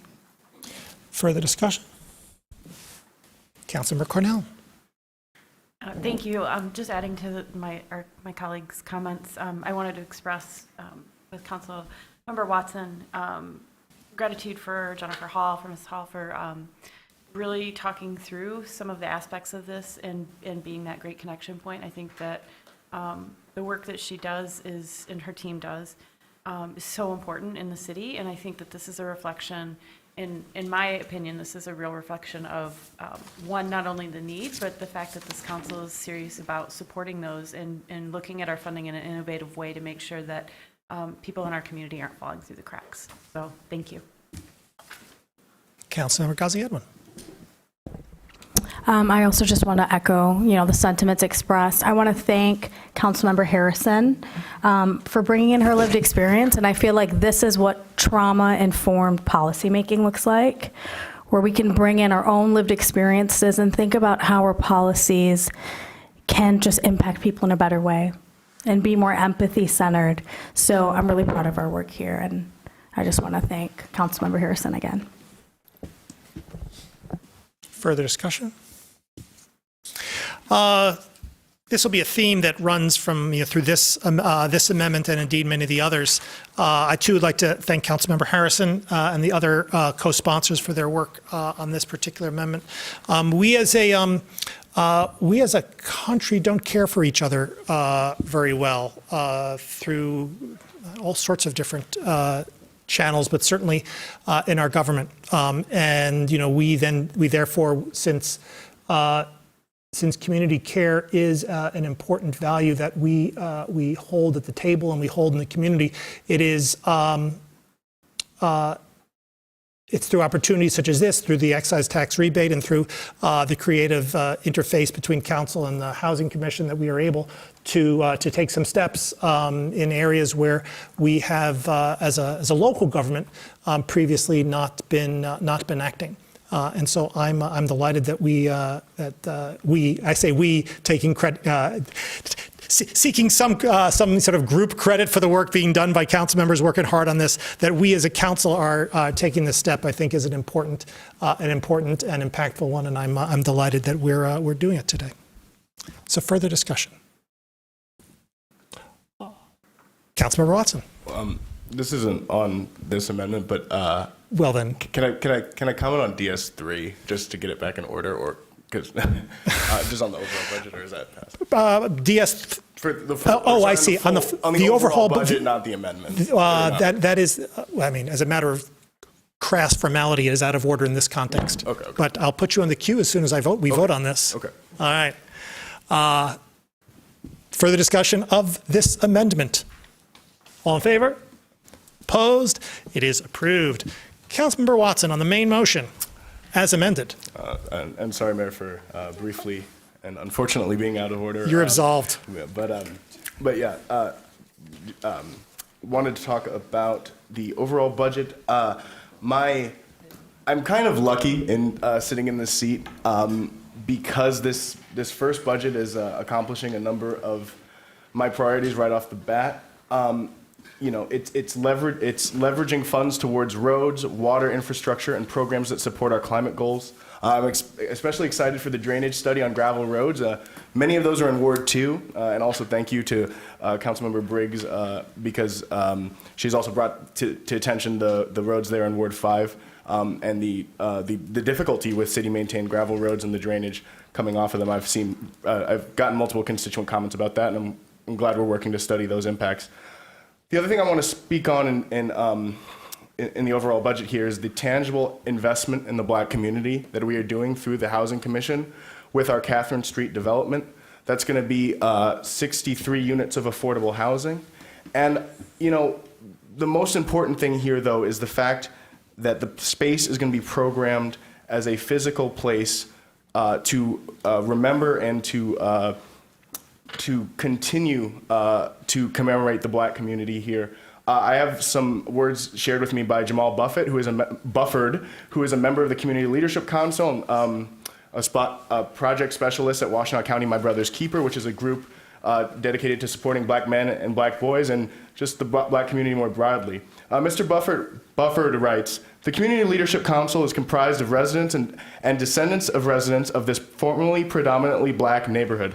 Aside from providing affordable housing for individuals coming out of shelter and artists, we want this space to have a constant presence of art honoring the rich Black history from this area of Ann Arbor throughout the building. We want the first floor to be welcoming not only to residents, but also for the broader community. We want this space to be used to address community needs as an event, communal gathering space to promote entrepreneurship and for skill building. We want Black people in our community to begin to envision how this space can be a welcoming home." So this budget dedicates $325,000 to program this space and $150,000 to the Housing Commission to support BIPOC-owned businesses. Thank you. Further discussion? Councilmember Briggs. I'd like to move amendment number 2. Is there a second? Seconded by Councilmember Redina. Councilmember Briggs, you have the floor. Yeah, thanks. So this amendment proposes to appropriate $100,000 from the marijuana excise tax revenue to the Shelter Association of Washtenaw County. I appreciate Dan Kelly, who called in earlier and is doing amazing work, and his staff every day. Just a little broadly, the Shelter Association of Washtenaw County is the primary provider of services and emergency shelter for around 1,200 Washtenaw County individuals each year. The association is housed at the Delanis Center, which is in the 5th Ward, but obviously serves our entire community and county. It also provides additional daytime and overnight emergency shelter to individuals experiencing homelessness in the county during the winter months. Last winter, it operated 5 sites, including the Delanis Center, a hotel offsite for those with acute medical conditions, a rotating shelter at the community congregations throughout the county, and 2 monthly day shelters locations, one in Ypsilanti and the other in Ann Arbor.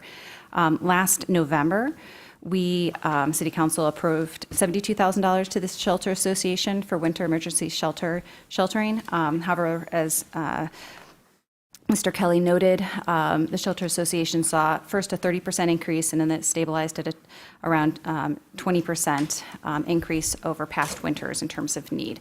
And as he also mentioned, they're seeing a greater acuity of need of folks that they are serving. So I am, excited to be moving this forward in terms of providing additional support that can serve both the winter sheltering this winter, but throughout the entire year as well. Councilmember Redina. Thank you, Mayor Taylor. I am proud to be sponsoring this resolution tonight alongside Councilmembers Briggs, Cornell, Watson, and Ackman in support of the Shelter Association of Washtenaw County. This amendment directly invests in and supports the important work being done by the Delanis Center to provide shelter and services to our city's homeless population. I want to make sure that, Councilmember Briggs spoke about some of the work that this will help to accomplish, but I also want to address the fact that housing insecurity and homelessness is a crisis that disproportionately impacts marginalized communities. Most racial minority groups, especially African Americans and Indigenous people, experience homelessness at higher rates, a direct result of historic and structural ongoing racism. According to the National Alliance to End Homelessness, the most striking disparity can be found among African Americans, who, according to 2022 data, represent just 13% of the general population, but accounted for 37% of the people experiencing homelessness, and more than 49% of the homeless families with children. Additionally, I want to make sure we continue to acknowledge that LGBTQ+ individuals are significantly more likely to experience homelessness. According to the Williams Institute, 17% of lesbian, gay, and bisexual adults and 30% of transgender adults have experienced homelessness at some point in their lives, compared to just 6% of the U.S. population at large. We know that the leading cause of homelessness is economic hardship, and the Institute's 2020 research also found that 22% of LGBTQ adults live in poverty in the U.S. compared to 16% of non-LGBTQ people, and that 8% of transgender adults reported experiencing homelessness in the past year compared to 3% of non-transgender, lesbian, gay, and bisexual people, and 1% of cisgender heterosexual adults. Homelessness is a complex issue, and there is not a one-size-fits-all solution. And that's why it is imperative that as we continue to address our community's housing and affordability crisis, we also continue to invest in and support the agencies and organizations doing the work to provide shelter and critical services to those experiencing homelessness. Frankly, $100,000 is not nearly enough, but as we heard from Dan Kelly this evening during public comment, it will help to support some of our community's most vulnerable residents. For that reason, I ask for my colleagues' support of this amendment. Thank you. Further discussion of the amendment? Councilmember Song. I'm in support. I do want to point out how, additional monies to support our homelessness work is not in place of our Housing First. Our temporary housing is not the same as permanent housing, and we still need to remain committed to building housing and providing housing accessibility across all incomes. Well, our low income, not all incomes, I'm sorry.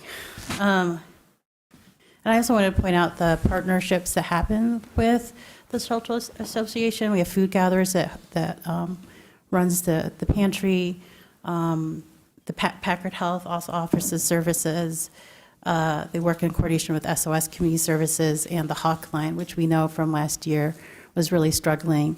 Every dollar that goes towards this network of work from intake to temporary housing to diversion, and trying to find counseling and helping folks see what options are available to them every night. Is essential, and I hope this will help us prepare as much as we can for the fall, when we need so many more resources, more shelters, more partnerships, especially with our faith-based agencies, who are also tasked with their own budgets and supporting our community needs.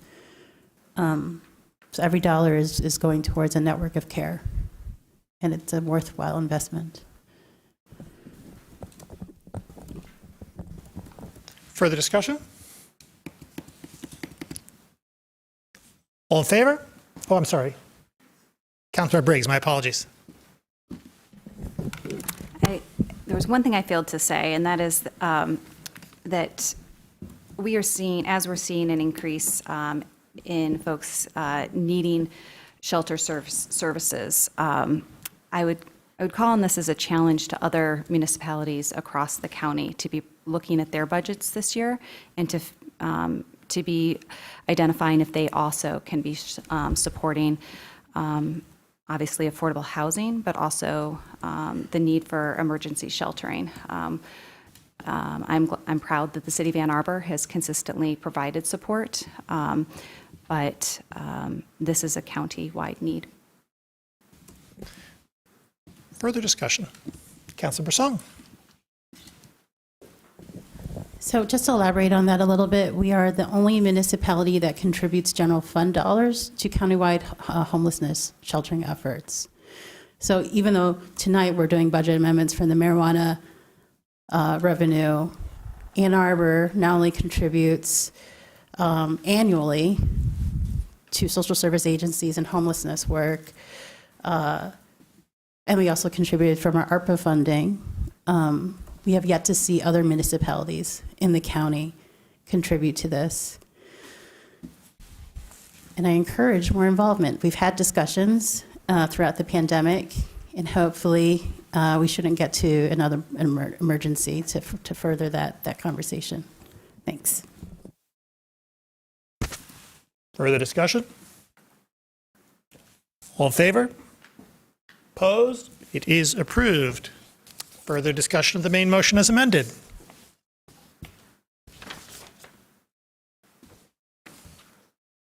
Councilmember Watson.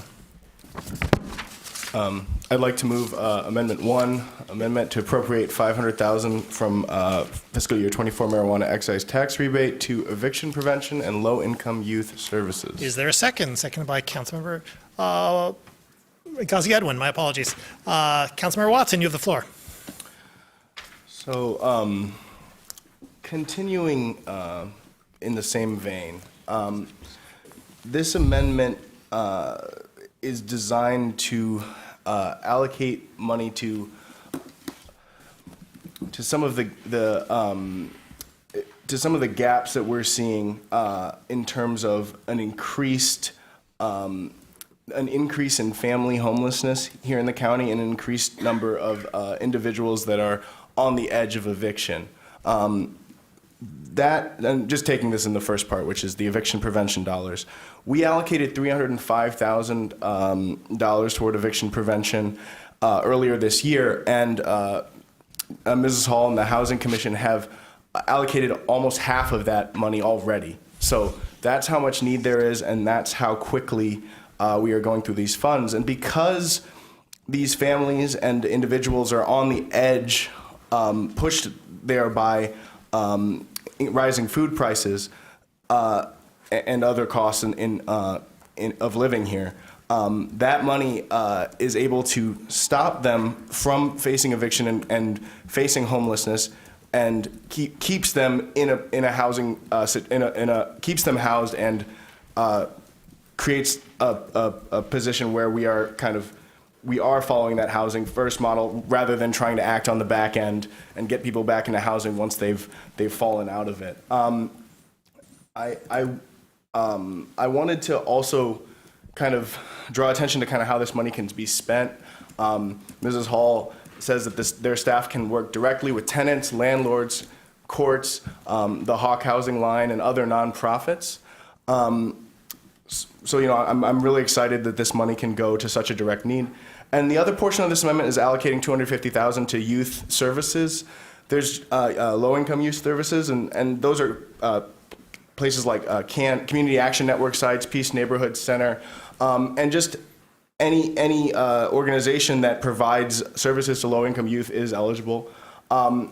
It's in the face of COVID, and I think the mental health crisis, and also just the lack of opportunity for youth to come together and enjoy what our community has to offer. I think this money is directed in a way to help improve the situation of youth here in our city.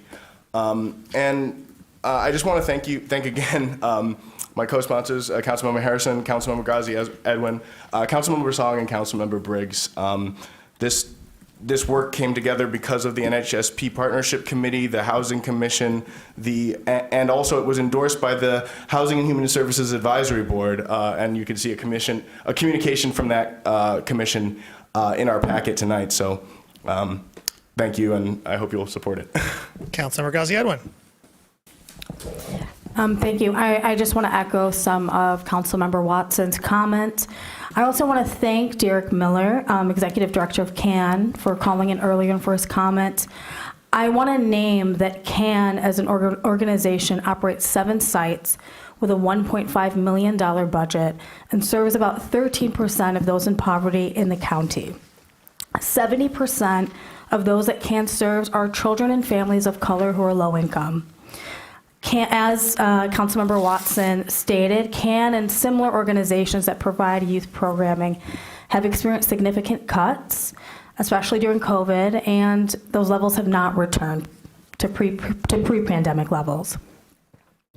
According to research from the After School Alliance, we also know that experiencing youth programming can significantly change outcomes related to mental and physical health, make one less likely to be a perpetrator or a victim of violence, and improves academic performance, self-esteem, and relationships. However, BIPOC children are 10% less likely than white middle to upper class children to participate in after-school or youth programming due to financial hardship. Therefore, with our city being the 8th most economically segregated city in the nation, I think that it is essential that as these disparities increase, that we make sure that our children continue to have access and the ability to experience quality youth programming. So yeah, we hope that we can have our colleagues support in this. Councilmember Briggs.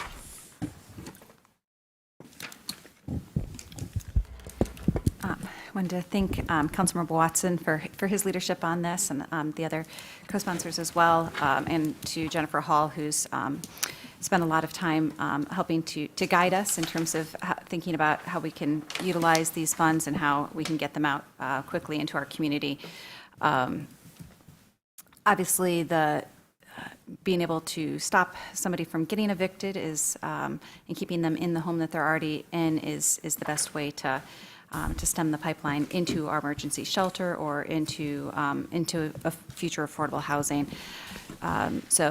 This is much needed funds right now. And then in terms of the youth services, Councilmember Ghazi Edwin spoke to the great need for that. I've also spoken to Bonnie Billups, who's the director of the Peace Neighborhood Center, about the great need that and services that they provide, and the needs that they've seen during the pandemic and as we're emerging in terms of youth programming. Avalon also provides great services there as well. And I've also spoken to folks who are in our Housing Commission sites who are reiterating the need for additional youth programming, and speaking to the fact that that's something that they're seeing as a gap as well. So hope to see support for this evening. For Councilmember Song. On the eviction crisis, it's a national issue right now. But here in Washington County, we do have research on this. The Poverty Solutions Center created a report in 2020. It's only 40-something pages long, a total light read. I encourage it. It points to how evictions impact different municipalities in the county. And I think what's really revealing is how we talk about evictions, well, the threat of eviction, and how that impacts families and communities here. So it impacts families even before it's filed. So there's the threat of eviction, the eviction process itself, the lack of legal representation for the majority of residents. The Poverty Solutions report speaks to how in 2018, from 2014 to 2018, only 2.3% of tenants were represented by an attorney, whereas landlords were represented 90.5% of the time. And we've spoken a little bit about right to counsel and seeing that work in Detroit, mainly here in the state, and are starting discussions on the commission level. But my hope is that as we see these funds move out in the vein, along the theme of what we want the marijuana excise tax to really work on, which is returning to communities most impacted by the war on drugs. It seems appropriate to work on eviction because this is where we see families in crisis, where it's about, I think, an average of $110 in back rent will put folks out, put them in this process that it's really, really hard to recover from. So I just want to point out that it's backed by data. It's ongoing, unfortunate, and hopefully this marijuana tax revenue can alleviate some of that. Further discussion of the amendment. Councilmember Harrison. I just want to thank Councilmember Watson for his leadership on this amendment, and also echo my peers' comments. I do want to just kind of mention really quickly that the low-income youth programming does, we're talking basically about marijuana excise tax revenue. So the low-income youth programming will help to address the school-to-prison pipeline as well. So basically on the front end. So I just thought that it was important to note that. So thank you for all your hard work on this, and looking forward to seeing the results. Further discussion? All in favor? Opposed? It is approved. Further discussion of the main motion as amended. Councilmember Ackman. Thank you, Mayor. I don't think it'll be much of a surprise to folks that I took a deep dive on how this budget advances our comprehensive moving together toward Vision Zero transportation plan. And I was very pleased to see that we have $6.5 million dedicated this fiscal year to specifically invest in our active transportation system. That's about $1 million more than fiscal year 23. It includes things like streetlight replacement, crosswalk improvements, traffic calming, sidewalk construction and ramp repair, road configurations, accessible pedestrian signals, neighborhood bike parking pilot, as well as staff time to work with the Tree Line Conservancy on the Tree Line Trail. This doesn't even count federal grants and earmarks that we're pushing for, nor does it count the investment that we put into infrastructure for people to safely walk and bike as we work on our road reconstruction projects. So I just wanted to say thank you to staff for reflecting those values in our budget. I also wanted to comment on another topic. You know, I don't think that it's part of our consideration and vote tonight, but I wanted to comment on the city administrator's idea to shore up the city's financial sustainability through the sale of the Klein lot and developing on the mezzanine plaza of City Hall for high-density residential development. I think housing of virtually any kind is a better land use than a surface parking lot. And underutilized office space as well. So I really support us thinking in this direction, but I did want us to maybe urge some caution in regards to thinking about City Hall. You know, I understand that it's 50% occupied right now. We have this, you know, post-COVID work environment. We want to retain our competitive advantage as a workplace of choice. So that means that we're responding to current expectations about hybrid work. And maybe it's here to stay with us for the foreseeable future. But I guess I would just want us to be pretty darn confident that it will stay this way, because it seems like once we give that space up, we can't really get it back. And I don't want us scrambling in 5 to 10 years because we've run out of room for City Hall.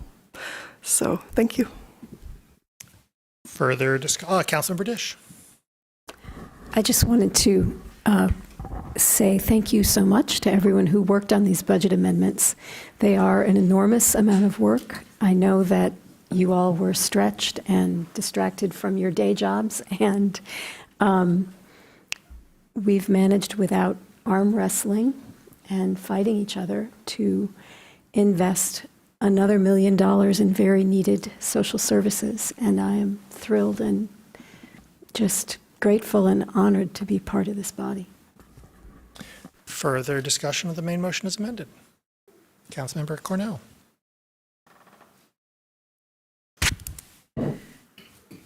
I'm Councilmember Ackman stole some of what I was going to say, so my remarks will be a little more brief. I think that this budget is an excellent reflection of the values that the community has stated that it prioritizes. So parks improvements, staffing increases to support the climate millage and 820, infrastructure projects around clean water. I really appreciate the infrastructure projects that improve walkability and bikeability while also fixing the road. So actually improving the quality of our roads here, not just repairing, and then investing in some green infrastructure around the tree line. I do also appreciate the staff's efforts and really taking a critical look at not just where we are now, but where we will be in forecasting that structural deficit in fiscal year 26. I wanted to touch really briefly on the Klein lot and City Hall. I think that there is misinformation in the community that I think we need to sort of dispel, and we heard that with some of the public comments, is that upon receipt of council support, staff would begin the work to provide council with appropriate options for consideration and approval. I don't believe that Mr. Deloney wants to carry a real estate development project all on his own and without input.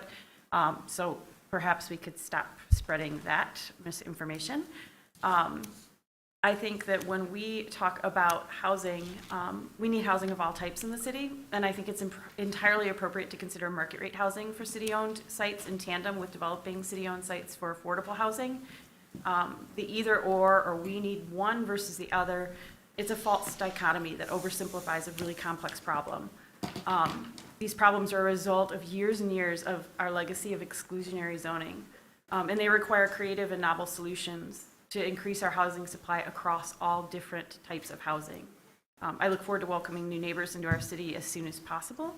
And I really applaud the sort of outside of the box thinking that went into how we utilize land in a really effective and more equitable way in the city. So thank you. Further discussion on the main motion. Councilmember Radina. Thank you, Mayor.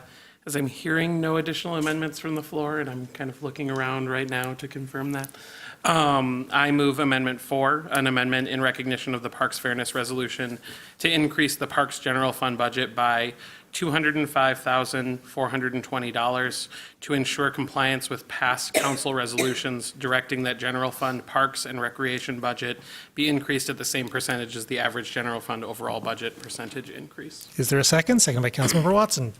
Councilmember Radina. I think that the resolution is pretty self-explanatory, and so I don't really have much more to add beyond that. Further discussion of the amendment? All in favor? Opposed? The Parks Fairness Resolution is approved. Further discussion of the main motion as amended. Councilmember Briggs. I just wanted to say thank you to Administrator Dehoney and Ms. Prashant and all the other service administrators and staff that I know have spent an incredible amount of time preparing the budget and then answering our budget questions and then answering more budget questions and then working on budget amendments. And so it's quite a testament to them that we haven't made any shifts in what they proposed us spending funds on. So thank you for putting together a great budget that's aligned with our community values and our council values. And I'll be proud to vote for it tonight. Councilmember Song.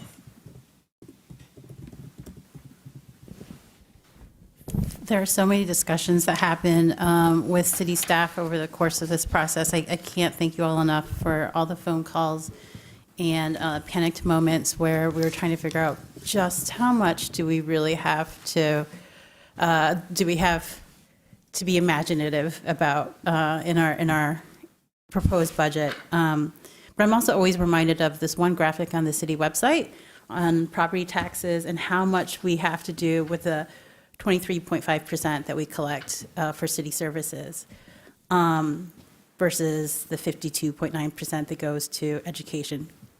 Education is good, but also we only get 23.5%. We're also limited by Headley and Prop A, and we do what we can with what we have. And then we're also guided by justice work with what that comes in by way of marijuana revenue and down the line opioid funding. So I appreciate staff's continued efforts to do so much with what they have with each department and the additional monies that come in through our millages that our community has voted in overwhelming support because I think they believe in the talent and the leadership that we have here. Councilmember Radina. Thanks, Mayor. I just also want to briefly echo thanks to staff for all of their work on this budget and to my colleagues for their thought that went into it as well in developing some of these amendments. I do know, I think I heard last week that we'd submitted 76 budget questions prior to tonight. It seems like that has gone up more in stark contrast to the previous year, which was I think below 10.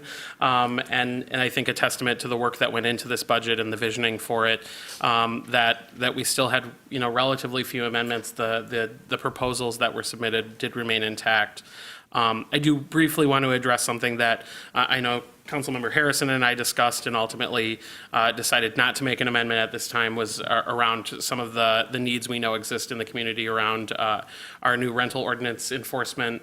It's something we continue to hear from the Renters Commission itself, and also acknowledging what we're hearing about potential deficit and the needs that might entail. We didn't decide to add an additional full-time employee to handle those, but rather are going to continue working with staff to make sure that continues to be a priority for the city moving forward and what that might look like. And so it's something that we're going to continue working on, but I did want to address it because I know it's something that I've had conversations with many of you about, and particularly with the Renters Commission about. I was just chatting with the chair this last week as well, letting him know kind of the direction we're moving in. And so we continue to look forward to working with the Renters Commission as we look at that in the future.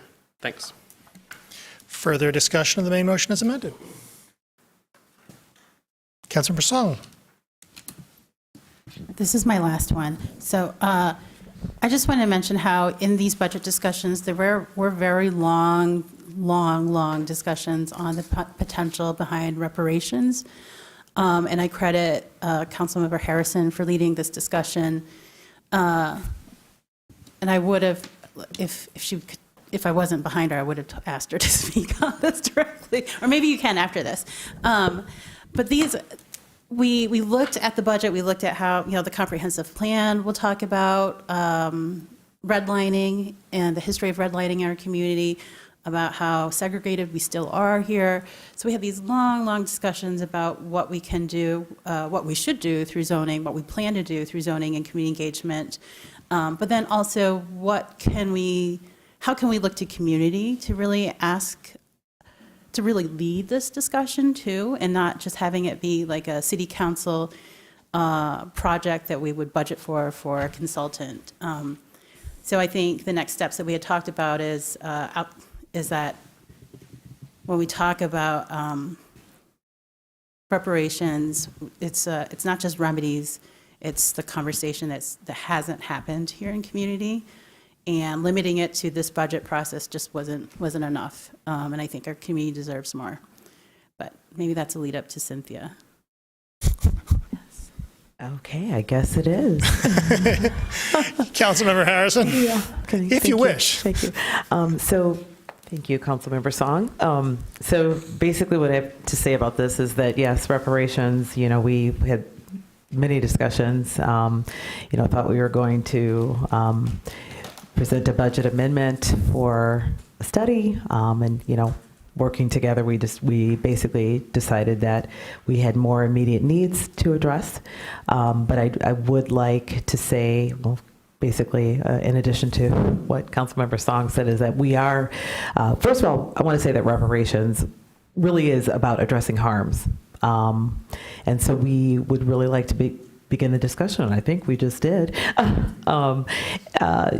to begin this process and to, have community engagement surrounding, what could this look like here in the city of Ann Arbor. So thank you, Councilmember Song, and I look forward to, really having some discussions with our, constituents and our residents about what this could look like for our city, the city of Ann Arbor, city I was born and raised in, and the city that many of my peers, people that look like me, friends, family, are no longer here. So I look forward to those discussions. Thank you. Further discussion, the main motion is amended. For my part, I believe that the task of local government is to improve basic services and enhance quality of life. And this budget delivers. Roads, bikeways, crosswalks, sidewalks, there'll be miles of them, new, improved, and safer. Water will be delivered 24/7, as much as you want, clean, safe, and delicious. The wastewater will be treated, stormwater channeled, police and fire professional and responsive, parks, natural areas, beautiful and accessible. Every day we are going to work to improve these core services, and with this budget we will. But we also know we need to enhance our quality of life, and this budget delivers. Affordability, scores of new units of housing, DEI at the core of our organization, our capital spending and service delivery, and community climate action, accelerating like a boss throughout our community. It's incredibly transformational, and I am incredibly excited. This budget is a sustainable and prudent document, but it is not timid. It is not timid because we as a government are not timid. We can't be. The program this budget reflects is the expression of a community and a local government that is eager and excited to serve residents today and to plan and act for residents tomorrow.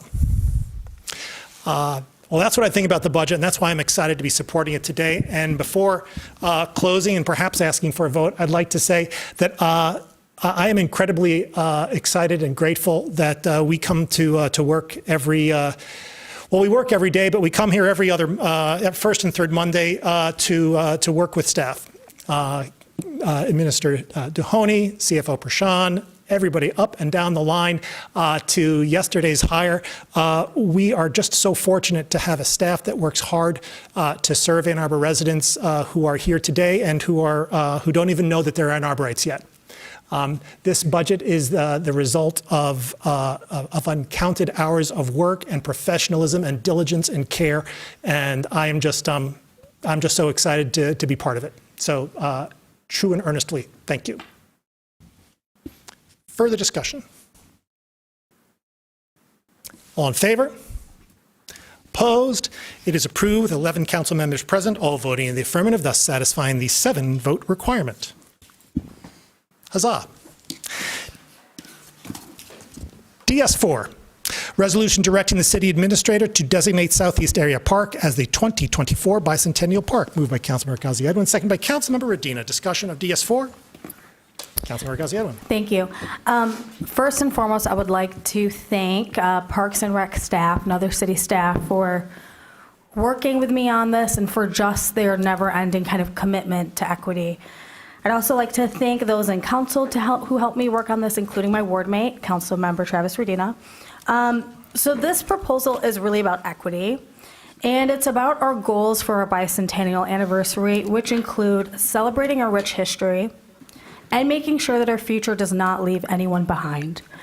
By moving the Bicentennial Park to Southeast Area Park, this amenity will be able to be enjoyed by a side of town that is more racially, ethnically, and socioeconomically diverse. It's also a side of town that has 8 of our city's 12 Title I public schools. And it's an area of town that deserves and needs more patronization, economic development, and with the proposed location, it would be right across the street from Ypsilanti in Pittsfield Township, allowing us to contribute to the betterment of our region. Ward 3 also has the second highest housing voucher communities in the city, and this park would be located close to social service organizations like CAN, High Cone, and our Malletts Creek Public Library, providing future opportunities for the city for youth programming. Building Bicentennial Park at Southeast Area Park will require fundraising private dollars, and it's something that I'm committed to do. And for all the reasons I just shared, I hope my council colleagues will join me in supporting this resolution. Councilmember Radina. Thank you, Mayor. I am honored to sponsor this resolution alongside my Ward 3 colleague, Councilmember Ghazi Edwin, and our fellow co-sponsors to designate Southeast Area Park as Ann Arbor's Bicentennial Park. I will try not to repeat everything that my colleague just mentioned, although some of it might be worth renoting.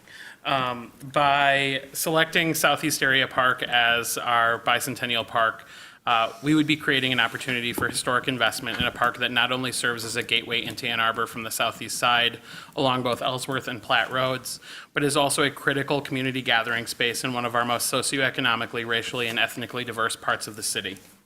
Southeast Area Park was the location of the first annual Black Asian Solidarity Picnic. It's where AFC Ann Arbor hosted community iftar last year. It is located in close proximity to the Bryant Community Center, to Creekside Court Community Center, to several of our city's housing cooperatives, and is a popular destination for residents all over the city, but especially for residents in Ann Arbor's southeast area neighborhoods. Thanks to AAATA, which has a bus stop right outside the park, Southeast Area Park is accessible to residents from all around Ann Arbor and from surrounding communities. And while I know envisioning for what a bicentennial park could be is still ongoing and dependent on investment and securing private funding, we already heard about the possibility of a universal access splash pad, which as a PAC member, I will note that increasing water access in our city parks throughout the city remains a priority, and this is not an amenity currently offered at Southeast Area Park. a possible sculpture garden paying tribute to Indigenous people, a sculpture honoring former Olympians, a community garden plots, additional parks programming, and possible partnerships with OSI to contribute to our climate goals. I will note, however, that these potential improvements will not be realized overnight. The reality remains that if this amendment is approved, much of this work still needs to be accomplished by raising private funds. So I also urge our community to please embrace this opportunity to directly invest in supporting Bicentennial Park and an opportunity to invest in Ann Arbor's southeast side. Finally, I just want to thank park staff for working with us to envision what this shift would mean and working with us to craft this resolution.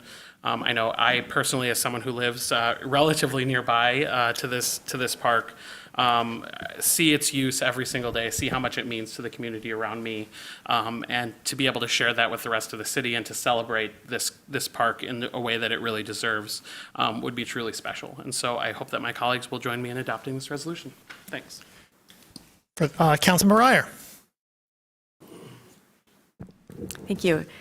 Big thank you to Councilmember Ghazi Edwin and the rest of the co-sponsors for bringing this forward. When I saw this, I thought, perfect. This is what we should be doing. And I just appreciate bringing it forward. I thoroughly support it and would love to be added as a co-sponsor. Further discussion? Councilmember Song.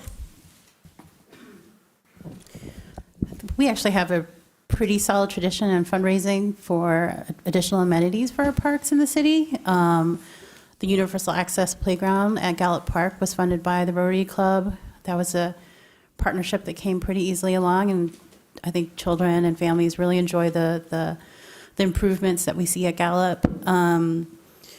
Eroy Elementary, that's public school property, but still an amazing community-wide effort to raise, I think, several $100,000 for that new playground. Playgrounds are expensive.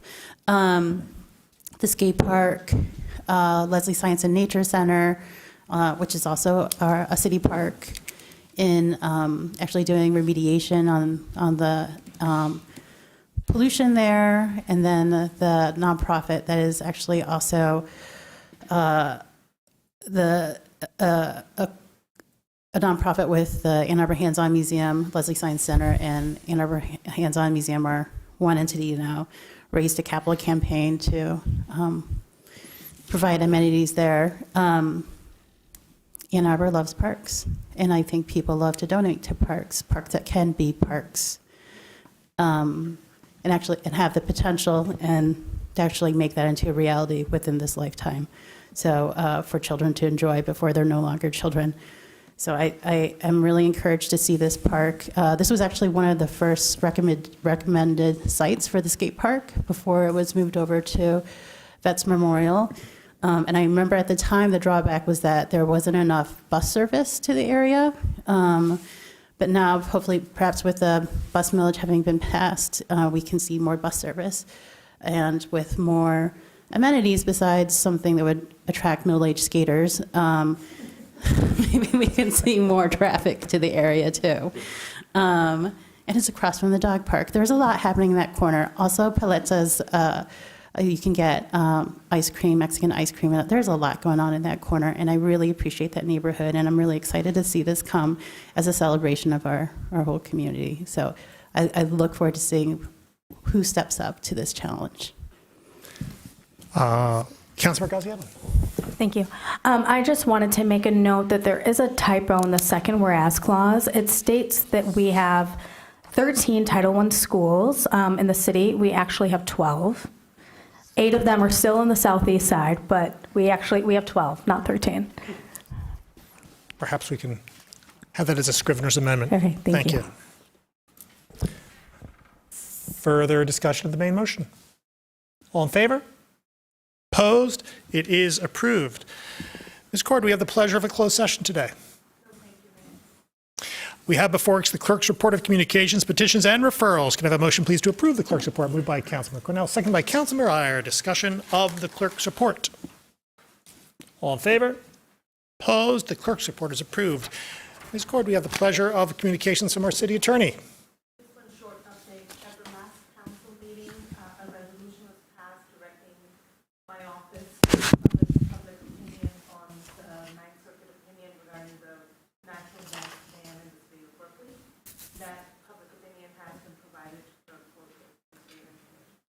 Thank you. There is no public comment overflow, therefore may I have a motion to adjourn, please. Moved by Councilmember Dish, seconded by Councilmember Watson. Discussion? All in favor? Opposed? We're adjourned.